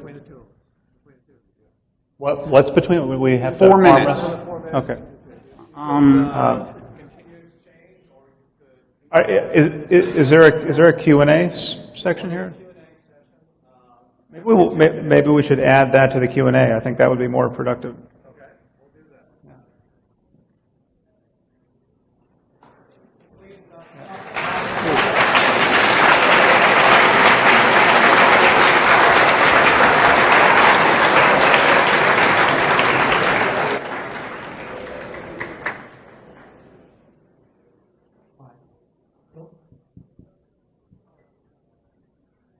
Hello? Yeah. My name is Sadasivam. This question is for Mr. Wright. In answering a question of Mr. Sam Harris about you attributed to the political problems and the social problems was the reason for the decline of the Arabic literature and other things. Of what? Arabic literature, the rise of or the decline of the Arabic literacy or Arabic contribution to science, you attribute it to social problems and then political problems. But what I hear from Ibn Waraq's book and other scholars, it started well before 9th, 10th century, where Arabic contribution to science and astronomy was at its great. At that time period, where all the religious mullahs and others protested and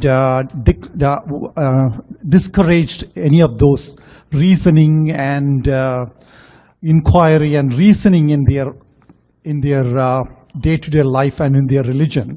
Mm-hmm. So that is the beginning of the Islamic decline or in contribution to any of the world science progress. But now, with knowing that, now we are seeing a new phase, as Mr. Harris says, with this kind of jihadism and the others not willing to tell the Islamic world about this. Why don't we? No, that's a question. That's a question. Okay. That's a question. So, don't we have to be more outright in condemning rather than conforming to them, so that from 100 years from now, as Mr. Sam Harris says, there may be a nuclear terrorism. That's my question, your answer. I mean, first, if I understood, the first part of your question has to do with the failure of Islamic civilization to keep up in terms of science and technology in kind of the early modern period with Europe. I personally, in general, don't buy kind of explanations of these things that appeal to the religious doctrines in the relative societies. My pet theory there is that Western Europe had the advantage of being broken up, of not being an empire, broken up into a number of competing nation states, which kind of forced them to adopt the norms that were most conducive to economic efficiency and productivity. So I don't buy the religious determinist explanation of that.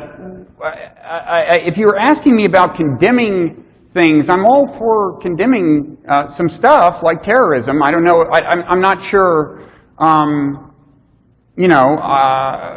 What more you're asking actually. So I don't know. Yeah, Michael Dowd here. One of the things that it seems to me is that I take an ecosystems view that I think both we need. My sense is that the new atheists need to be doing what they're doing. They need to be hitting religion, especially supernatural otherworldlyism, really hard. We also need people taking an accommodating stance, a bridge-building stance. I'm curious, is there anything that either, because I'm aware that both of you probably share 98% of your sort of, as been talked about before, your sort of mimetic DNA. Can either of you say something positive about the other's position?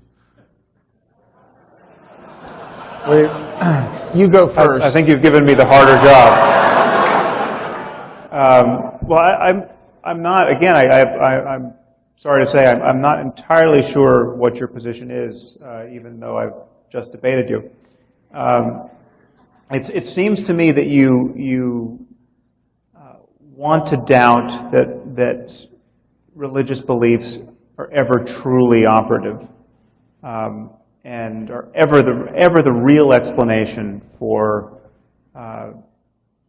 completely unnecessary causes of human misery. And I just think when you think about how beliefs operate in the world and see what people do in the service of various ideas, there's no reason to doubt that. And we only become very tactful on the subject of religion, but when you look at racism, racism as an ideology.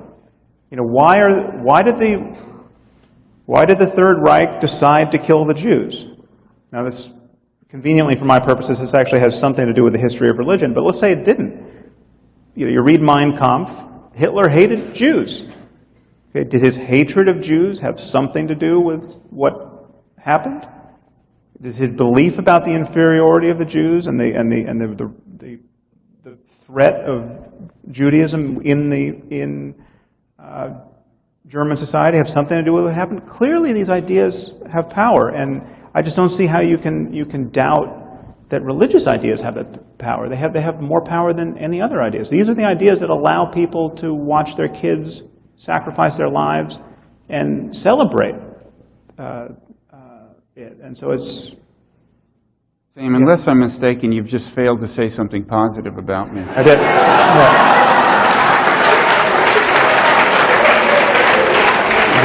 And I've already said that you're a better meditator than me, so I win, as I understand it.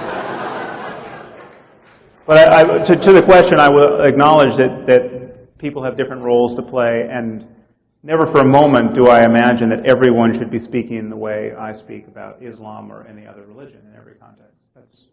That clearly would get lots of people killed. Hi, my name is Todd Stiefel. My question is for Robert Wright. And I heard you say several times that you feel it is counterproductive to criticize religion. And I was trying desperately to figure out why you feel that way. And the best answer I heard from you was that they become intracted and push back. And to me, that does not seem like a very valid reason to not push, because of course they're going to push back. So I was wondering if you have any better reasons why we shouldn't criticize religion. I wouldn't say it's always counterproductive to criticize religion. I've just noticed with fundamentalists in general, that it seems to be counterproductive. I mean, I think, Karen Armstrong's thesis is that fundamentalism tends to arise from a sense of threat, and often it's a threat to the culture you've inherited, the values you cherish. And if that's true, and I think it largely is, then you would expect that the more they feel they're under attack, the more fundamentalist they come. So I'm not saying you shouldn't feel free to do what you want. I'm saying I think often it winds up being counterproductive. Even if your goal is to hasten the day when there is no religious faith, if you look at, there are a lot more people in America today who really don't believe, including people who go to Episcopalian churches and stuff. There are a lot more people who, when push comes to shove, you ask them, do you really believe there's God? They say no. Almost none of these people were kind of browbeaten into it, by people kind of grabbing them by the lapels. It just kind of fades away. And I'm suggesting that even if your goal is for religion to fade away, it may be faster to just let it fade away. That may just be the empirical fact. I'm not sure, but that's a possibility. My name is Alex Gelbard, and Bob, you had mentioned over the weekend, I've heard the term new atheist. Why don't you just call yourselves born-again atheists?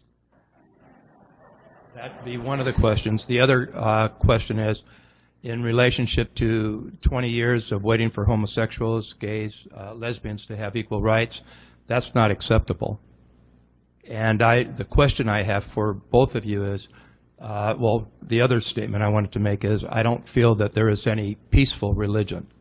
And the question is, what can we do rather than be on the high level, on the bottom level where we can all participate in trying to affect some type of change in this country? You think there is a peaceful religion, Jainism, right? Well, I mean, there are.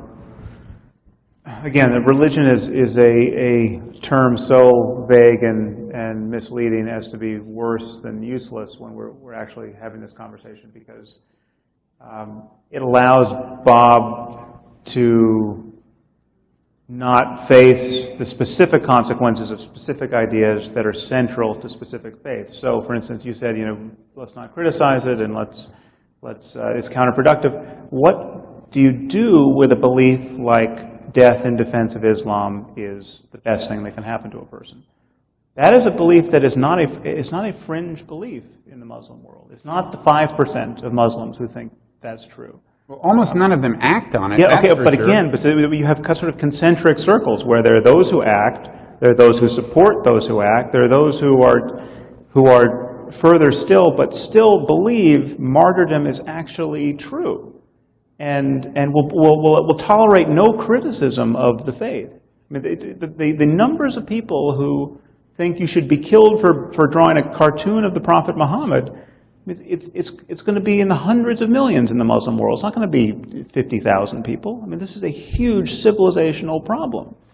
And so with specific beliefs like that, if you're not criticizing them, then you're enabling them. I don't see I really don't. You have to hold the line on all of these points, or bad ideas inherit the earth. Ben Wallison from Boston University. So, Sam, I'm a neuroscientist like you, a member of the Society for Neuroscience. And I was actually really kind of very upset to hear the Islamic bashing. You're upset? Upset. Yeah. I think what's going on now is terrible. But I think as a neuroscientist, you have a much stronger ability to generalize. And I would like to hear you talk about some of your words. I download your book. I'm reading it. In more general context, because we know humans are aggressive. That's a reality, and we form teams. And Tutsis kill Hutus. German Nazis killed Jews. Cambodians killed people. The Christian Crusaders killed people. And it's going to happen in the future, in the past. And I think when I read your book, my sense is that you're kind of thinking of the well-being as the collective kind of activity of our dopamine systems, if you want to simplify it too much. Yeah. And, you know, the amygdala were a bit too active. We killed off the Neanderthals. Can't you generalize your work instead of, I mean, for us right now, one of the big issues is extremism. We, as a species, are very prone to extremism, and with that comes in a kind of dehumanizing the other. And Right. we're all capable of that. You know, there are lots of experiments that show that even in this room, under certain circumstances, a fraction of us would do things that we consider, that others would consider inhuman. Sure. So can't you generalize what you're saying, I mean, for the audience, and try to make yeah, it not yes, just I this can. decade, but I mean- this century? Well, again, apologies for the narrow focus on Islam. It was not actually what I was planning to speak about tonight, but it seemed to be the channel we went down. But I also wasn't planning to give a summary of a book tour talk because that doesn't seem appropriate. But briefly, I can say that, yeah, I think the challenge for us is there's this great myth that the most important questions in human life, questions of what constitutes a good life, how should we raise our children, what does it mean to be good, what is well-being, questions of right and wrong and good and evil, these are questions that science can never get a handle on. And so what I'm doing in my book is trying to deflate that myth. I think it's a genuine myth. I think there are fallacies of reasoning that prop it up. There's some bad philosophy that everyone has memorized in the scientific community, which drives this intuition that you can never get an ought from an is, for instance. And so it seems obvious to me that if you believe that the scientific understanding of the mind is going to mature, which I think it will, then everything we want out of life, positive social emotions, compassion, trust, all of this is something we will understand to a greater degree through our growing understanding of the human mind. And there will be right and wrong answers, and there clearly are right and wrong answers to the question of how to raise compassionate children. And these are answers that can be understood at every level, from the genome on up to economic systems. I mean, everything that can possibly influence states of the human brain. Genetics and neurobiology and psychology and sociology, every level of description. And clearly these are facts that fall within the purview of science. Now, we don't need any more data from science, and we certainly don't need a completed neuroscience to know that burning the faces off of little girls with battery acid for the crime of learning to read is a bad practice. We know that is one of the many wrong answers to the question of how to live a good life. And it's nothing unscientific about saying that, and yet there's this bias that there's no place to stand within science where we can judge the Taliban. And I'm saying that to not judge the Taliban from the point of view of science is tantamount to saying we know absolutely nothing about human well-being. And we'll never know anything about human well-being. And it's not intellectually honest, and it is a failure of compassion that we are culpable for. Can I just quickly say something that I think is a little responsive? Just going to ask you to respond. Well, just quickly, I do think that the problem is not religion, it's tribalism, it's groupishness, and we all are more prone to that than we realize. I mean, I fight it all the time,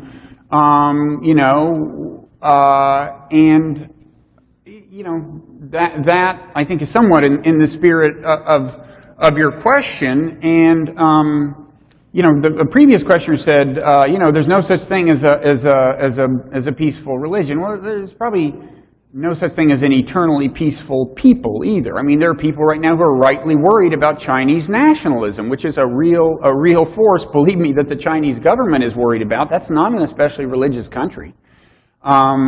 But that could become a problem. And I think all of us in our everyday lives whatever tribe you belong to, we all belong to some tribes, and you have to be careful. Some of you belong to the New Atheist tribe, and it's easy. That's not fair. It's way too facile. There are these sort of tricks of language, scientific fundamentalism.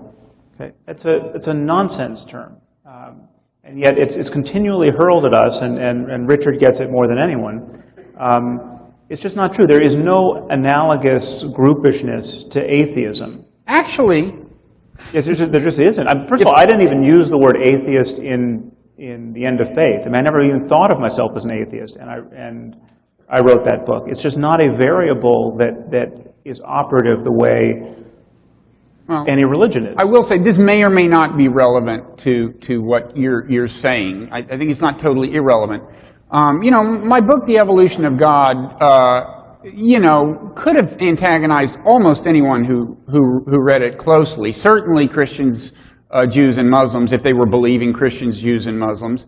And to some extent atheists, because, I have argued that I think there's reason to believe that there's some larger purpose at work, not in a spooky, mystical sense, but in the sense that a material system, like the physical universe, can have a purpose. Anyway, so I got, various kinds of hate email, and you would have expected it to be most hateful from the Christians, because I wasn't just saying, Jesus wasn't the Son of God or anything.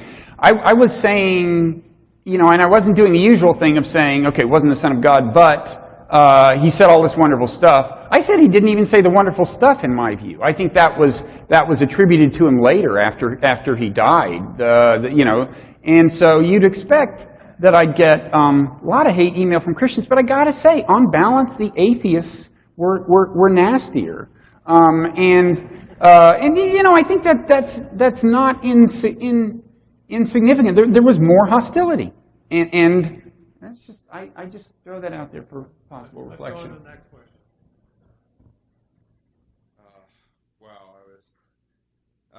I was wondering, do you have any comments on the kind of pernicious effects of kind of the symbiosis of the rising Christianity in Africa and the religious right in America? I know Sarah Palin, just to call out one name, but she's really only the tip of the iceberg. And Africa, kind of its issues with birth control, AIDS prevention, increasing kind of violence between Christians and Muslims, and also recently interfering at the encouragement, is my understanding, of Christian fundamentalists here with paleontologists trying to do work in Africa. Was that directed to one of us, or? Well, to keep it short, obviously it's terrifying and disturbing, and clearly it's an example of religious ideas in action. I mean, no one goes to Africa preaching the divinity of Jesus and the evils of contraception in villages decimated by AIDS unless believing the dogma of, in this case, the Christian or Catholic Church. I mean, it's just, ideas have consequences, and you don't find people working with Doctors Without Borders doing that. You find Christian missionaries doing that, and it's not an accident. And to not oppose these ideas with great energy simply allows them to have free reign. Yeah, I mean, I agree it's a problem.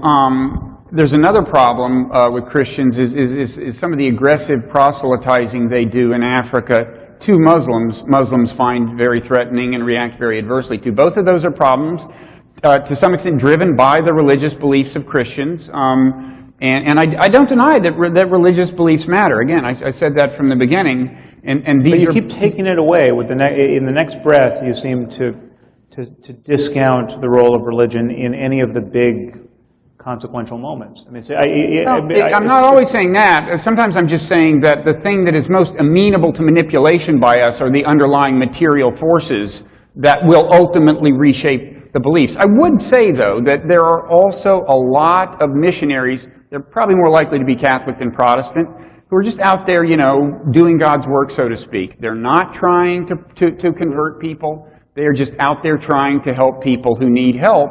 And if you're going to chalk up the good and bad of religion, that deserves to be in the ledger. Okay, first question. Do you all mind if I don't ask a question about Islam? Please. My name is Robin. I'm from Nebraska, and I want to address the comment that Robert Wright brought up a couple of times and ask him about this, that religion overall is neutral. He talks about it does some good, it does some bad. So I want to ask you, okay, you've got a woman, say, goes for 10 years to a soup kitchen. Obviously, this is good. She's doing good. She's going to her church and feeding the poor. She goes home, and because of what she believes religiously, and for no other reason, she beats her children. And her children spend 10 years in therapy to match the 10 years in her soup kitchen. Therefore, we have one really good thing, the soup kitchen, that maybe she wouldn't have done if she were not religious, or maybe she would have. And the 10 years in therapy, then those become neutral. And it sounds to me like that's what you're saying, that these would be equal and balance each other out, because it's been good and it's been bad. But there's a lot of us, and a lot of us in this room, that are carrying very, very deep scars over it that we may have carried around our whole life, that may find it a little harder to see that neutrality. Can you address that? Well, that would be part of the bad. I mean, to say that there are good and bad expressions of anything is not to deny the depth of the bad. I'm not sure I understand I guess what what you're I'm asking saying beyond is, that. are the scars of a small child or millions of small children then being weighed out by whatever this good is? And does it matter if it was possible that that good could possibly have been done without religion? It's possible the good and the bad could have been done without religion. Certainly people have been known to beat their children for reasons other than religion, and I think sometimes people justify things they do with reference to religion when in fact they'd be doing them anyway. I don't purport to be able to settle the question, first of all, of whether more good or bad has been done. It seems to me kind of a close call. It's a very difficult question, but I don't deny the bad or how bad feels, you know. Were you brought up religious? Yeah, I was brought up Southern Baptist. Because, like I said, for some of us, it's going to be very hard to get there. Yeah. Go on to the next question, please. I've got a feeling this question's for me, but maybe I'm wrong. I want to ask Robert Wright a question as an enthusiast for game theory. The preamble is your statement that religion is not so important as tribalism and groupishness, and I want to plant in your mind the idea that of the various badges by which groups might recognize in-group and out-group, religion might be more important than most because of the power of religious faith, which is handed on from generation to generation. Now, here's the game theory question. A thought experiment in a country that we might as well call Northern Ireland. Imagine that 300 years ago, you'd set up an experiment in which you divided people into two different tribes, which have no difference at all, but we'll call them the blues and the greens. Mm-hmm. And the rules are only these. Blues have to marry blues, greens have to marry greens, and blue children go to blue schools, and green children go to green schools. And that's going to go on for 300 years. As a game theorist, what is your prediction 300 years later, when the blues have never intermarried with the blues and the greens never with the greens, and they've gone to separate schools and learned separate things, learned separate interpretations of history, which have gradually grown up? You know as a game theorist what you're going to predict is going to happen. What will be the tribalisms that you will see in 300 years' time? And would you expect violence? Actually, if disparities emerged in the course of the history between the two groups in terms of power, socioeconomic standing, relative income levels, which would give rise to possible resentments, and various other things, I would think it's actually possible that antagonism could develop. And I don't know much about Northern Ireland, but as I understand it, Catholics and Protestants were not equal in all of those respects and in their access to power.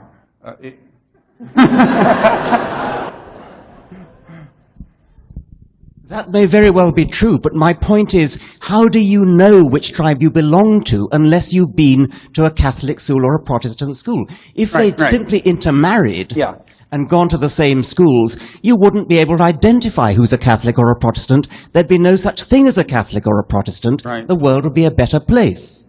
Yeah, well,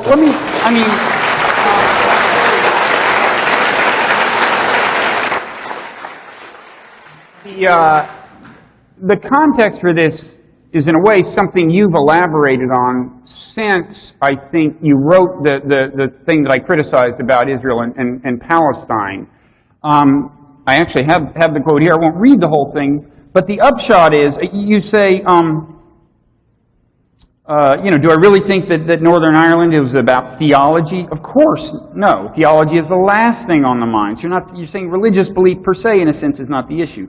They're not killing because of religion, because of political grievances, often justified. They are killing because the other lot killed their fathers, or because the other lot drove their great-grandfathers off their land, so on. You're basically saying that even so, religion can be dangerous because it's a marker. It's kind of ethnic marker. And I think you're right. Now, I would say that doesn't work for the Israel-Palestine claim because there were plenty of ethnic markers. They spoke different languages and so on. So I think it stands that would have been a conflict in any event.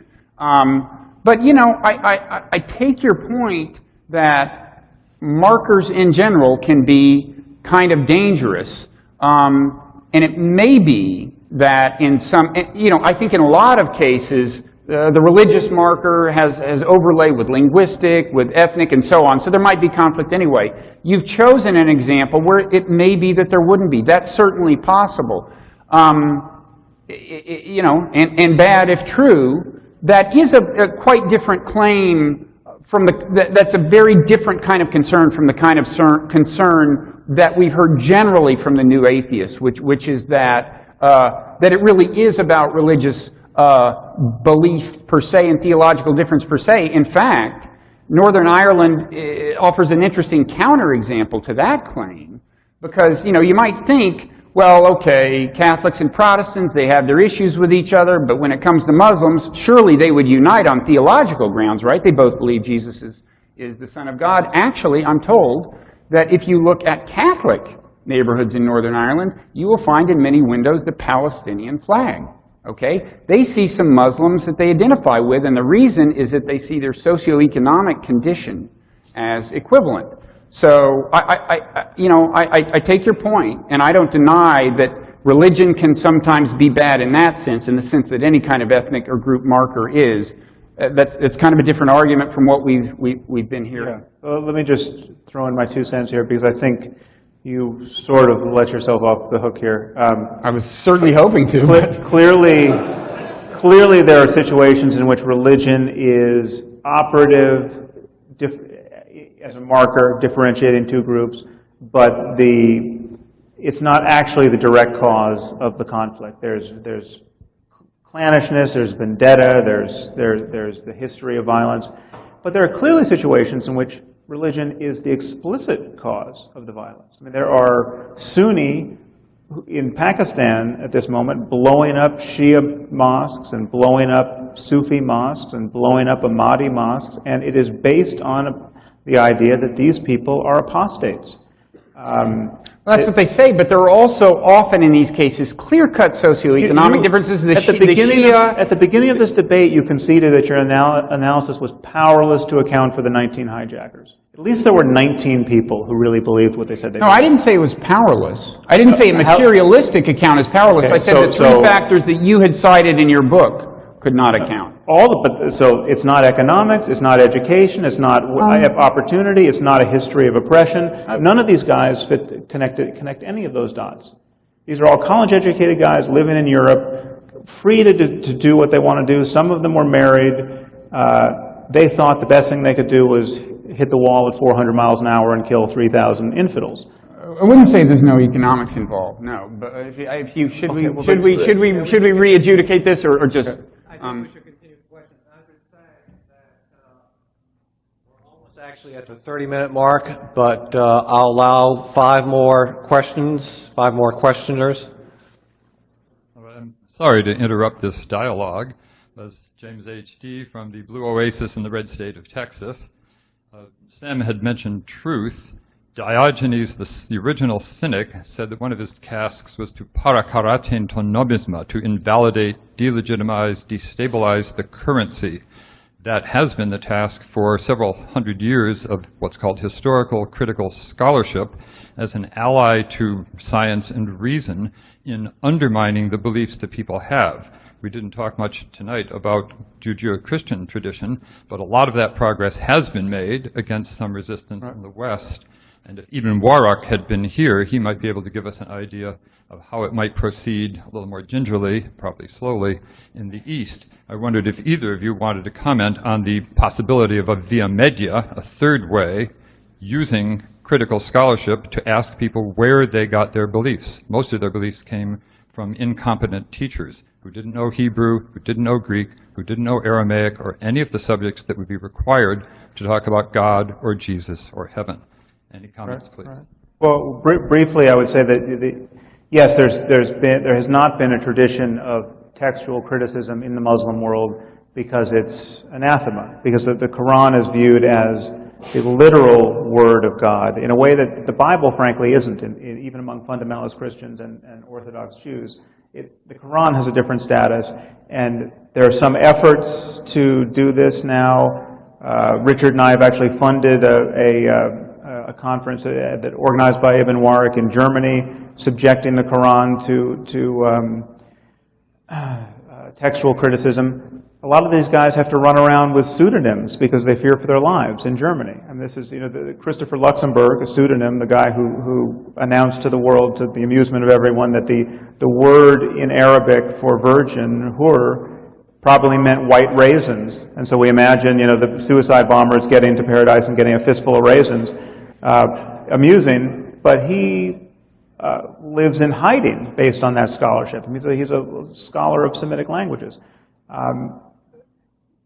That's central to the war of ideas that has to be prosecuted. There has to be an analysis of religious texts, and what you find when you analyze them closely is that they betray their human authorship in every line, and that's a rather seditious thing to do, and I wish we should support the effort. I'm Steve from Wisconsin, and I wonder if you could both comment briefly on what I see as a major threat from mainstream Christianity. I know Catholics, very reasonable people who are hoping seriously for the end times, and I never thought of Catholicism, I'm a former Catholic, as being that fundamental or extreme. Yeah. Well, any credence given to biblical or Quranic prophecy, I think, is terrifying. So to the degree to which people believe these things should worry us. Now, we all take refuge in the fact that it just seems very difficult to believe that anyone actually believes this stuff. And I think we sleep more peacefully at night, imagining that no one really believes what they say they believe. But I actually think a significant percentage of Christians in the United States, if you trust the polls, it's something like 45%. Let's cut that in half. I mean, 22% actually say they're sure Jesus is going to come in their lifetime and rapture them. Not just sometime in their lifetime. So 22% is already a figure far higher than we would want. And in the Muslim world, the problem is of another scope entirely. And it interacts with politics. So you have liberals who say Hamas is the democratically elected government of the Palestinians. Israel has to deal with them. Well, the charter of Hamas says that history will not be fulfilled until the rocks and trees cry out, "There's a Jew behind me, come kill him," in the founding document of the government. Okay, so it's no wonder that the Israelis think they're dealing with religious sociopaths. I mean, there has to be a way to deflate these myths, and yeah, prophecy is a huge concern. I mean, I would add, I'm told that if you read the charter of the Likud party, you would think that a two-state solution is completely hopeless, and yet we are asking Palestinians to deal with the Likud government precisely on that question. So if charters are determinative, then there is indeed no hope. My name's Jeff. I live in Brooklyn, and I just have a comment. No, I'm just kidding. But I just was hoping, yes, Bob, you could comment, and Sam, on how meditation can increase human well-being. I know you've both been to the Insight Meditation Society, I think, so. I have. Great. And you've seen the bond between us that has been fostered by that.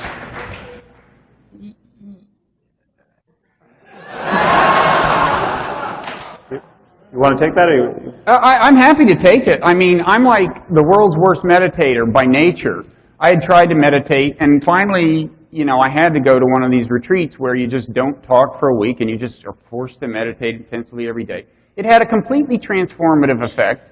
You know, at the end of it, my wife was just delighted with the new me. The new me lasted, I don't know, 72 hours maybe. I've been to a few of these retreats. When I do keep up the practice afterward, the effects can, in moderate form, last a little longer. But one thing I'm really serious about is that the state of mind I was in at the end of these things is just much closer to the truth, I think. Because one thing you are divorced of is exactly the blinders we've kind of been alluding to, that, yes, can be manifested in religious tribalism, in other forms of tribalism, but just the tendency to view things from your own perspective and implicitly belittle the significance or perspective of everyone whose interests seem to contradict with yours. You know, I think that is a kind of blindness inflicted on us by natural selection for its own reasons, because it was good for the genes. The fact that it was good for the genes, A, doesn't mean it's good for us now. B, doesn't mean it aligns with actual moral truth. So that brief period when I was, you know, closer to enlightenment was very gratifying. Now, Sam, I think, stays in a nearly constant state of enlightenment, and maybe would like to comment on that. Well, we agree about the significance of meditation, and but ironically, my experience in meditation gives my criticism of religion more motivation, because it's patently obvious to me that these states of mind, which I think are closer to the truth, I think it's possible to discover through various methodologies a way of being in the world that is less neurotic and less self-concerned and more compassionate and freer than you have been tending to discover based on the mayhem of your own distraction.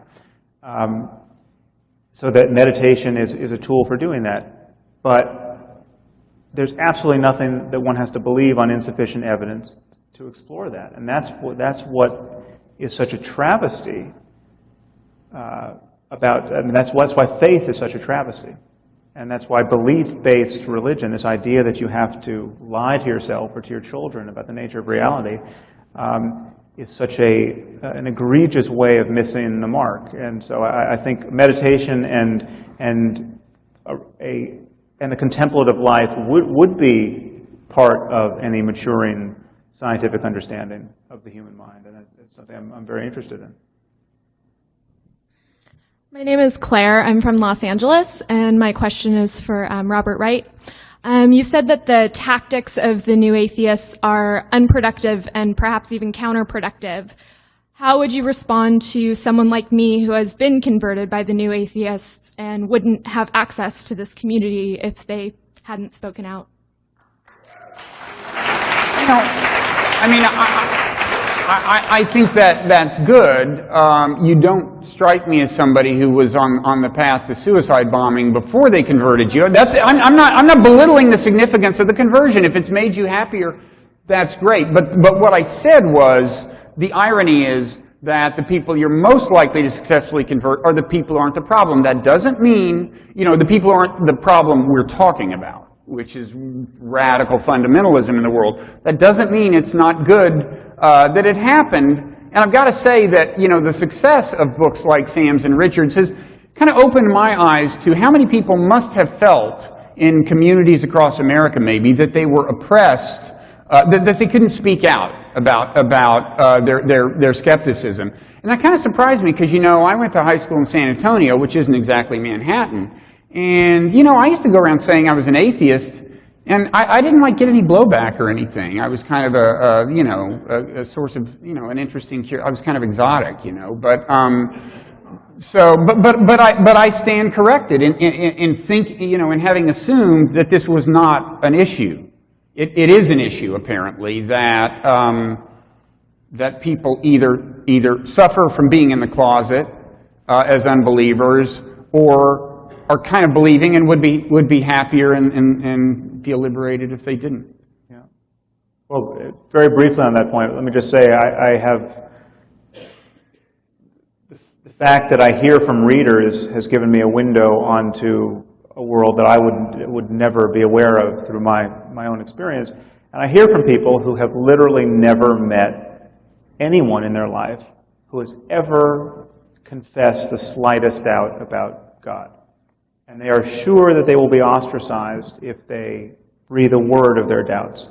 And they are atheists. And their parents will disown them, their friends will disown them. Everyone is in a cult. Everyone who's in a serious religious community is in a cult that they don't, if they're at all isolated, if they're not living on the coasts, they don't see an obvious way of getting out of. And that's, there's definitely a role to be played in publicly criticizing these communities from afar and announcing another possibility to people. All right, so I guess I get the last question. Yeah, this will be the last question of the evening. Interesting coincidence. My name is Dr. Richard Carrier. I'm a native Californian. Yeah. My name is Dr. Richard Carrier, and I'm a native Californian. And my question is for Dr. Wright. You said that the confrontational approach doesn't work. I think that was almost an exact quote. That's a testable hypothesis, and I'm actually going to test it right now. I need audience participation.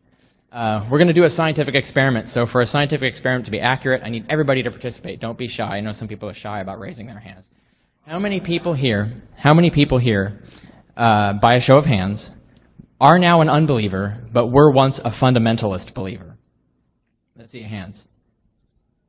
Somewhat. Now keep your hands up, please.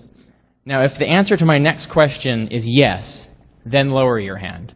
My next question is, was your deconversion at least in part caused by contact with confrontational atheist literature or arguments? If the answer is yes, lower your hand. So we got about, how was that? About 1/3, 2/3 lowered?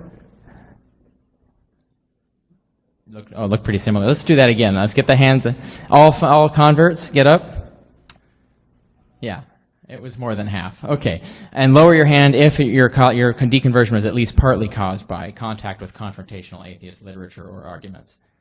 All right, so we've got 1, 2, 3, 4, 5, 6, 7. Yeah, so it's definitely more than half. So it's not ineffectual, right? Apparently, in some cases, it would not. I would emphasize that I think a lot of factors come into play here. For example, does the message come from a culture that you already consider the enemy?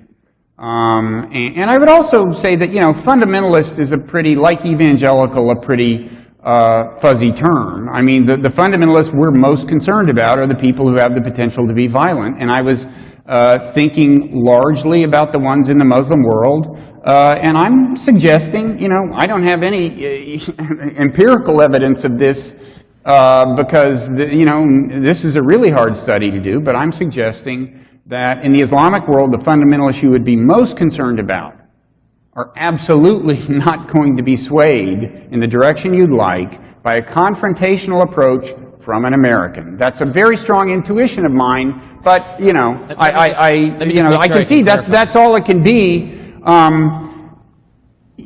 It is based on a certain amount of experience with American fundamentalists whom I've actually seen recoil in the face of confrontation. Yeah, but we have plenty of evidence of people who don't, who eventually are converted. My point is, it looks to me like you're saying you agree with Sam Harris on just about every possible case of deconversion except for extreme, radical, violent, suicidal people? Because it seems like you're really obsessed with the suicide bomber thing. Well, I mean, we're I concerned mean- about gay bashing. We're concerned about gay Okay, rights. okay, We're concerned fine, about fine. health care. Fine. I mean, if we can And, convert uh, those people to secular humanism Right. through confrontationalism, we ought to do it. Yes? Yeah, we didn't talk about that tonight, and I'd be happy to talk about it sometime. And Sam I said was maybe kinda we hoping shouldn't that's have what we gotten would talk so about. focused on Islam, and maybe we shouldn't have. But that was absolutely the context of what I was talking about. I mean, I do think you find fundamentalists of many kinds, often recoiling. But you're right. We were not talking about domestic American politics and social issues. Maybe we should have, but my remarks were in the context. And my criticisms of the new atheists have only been in two contexts.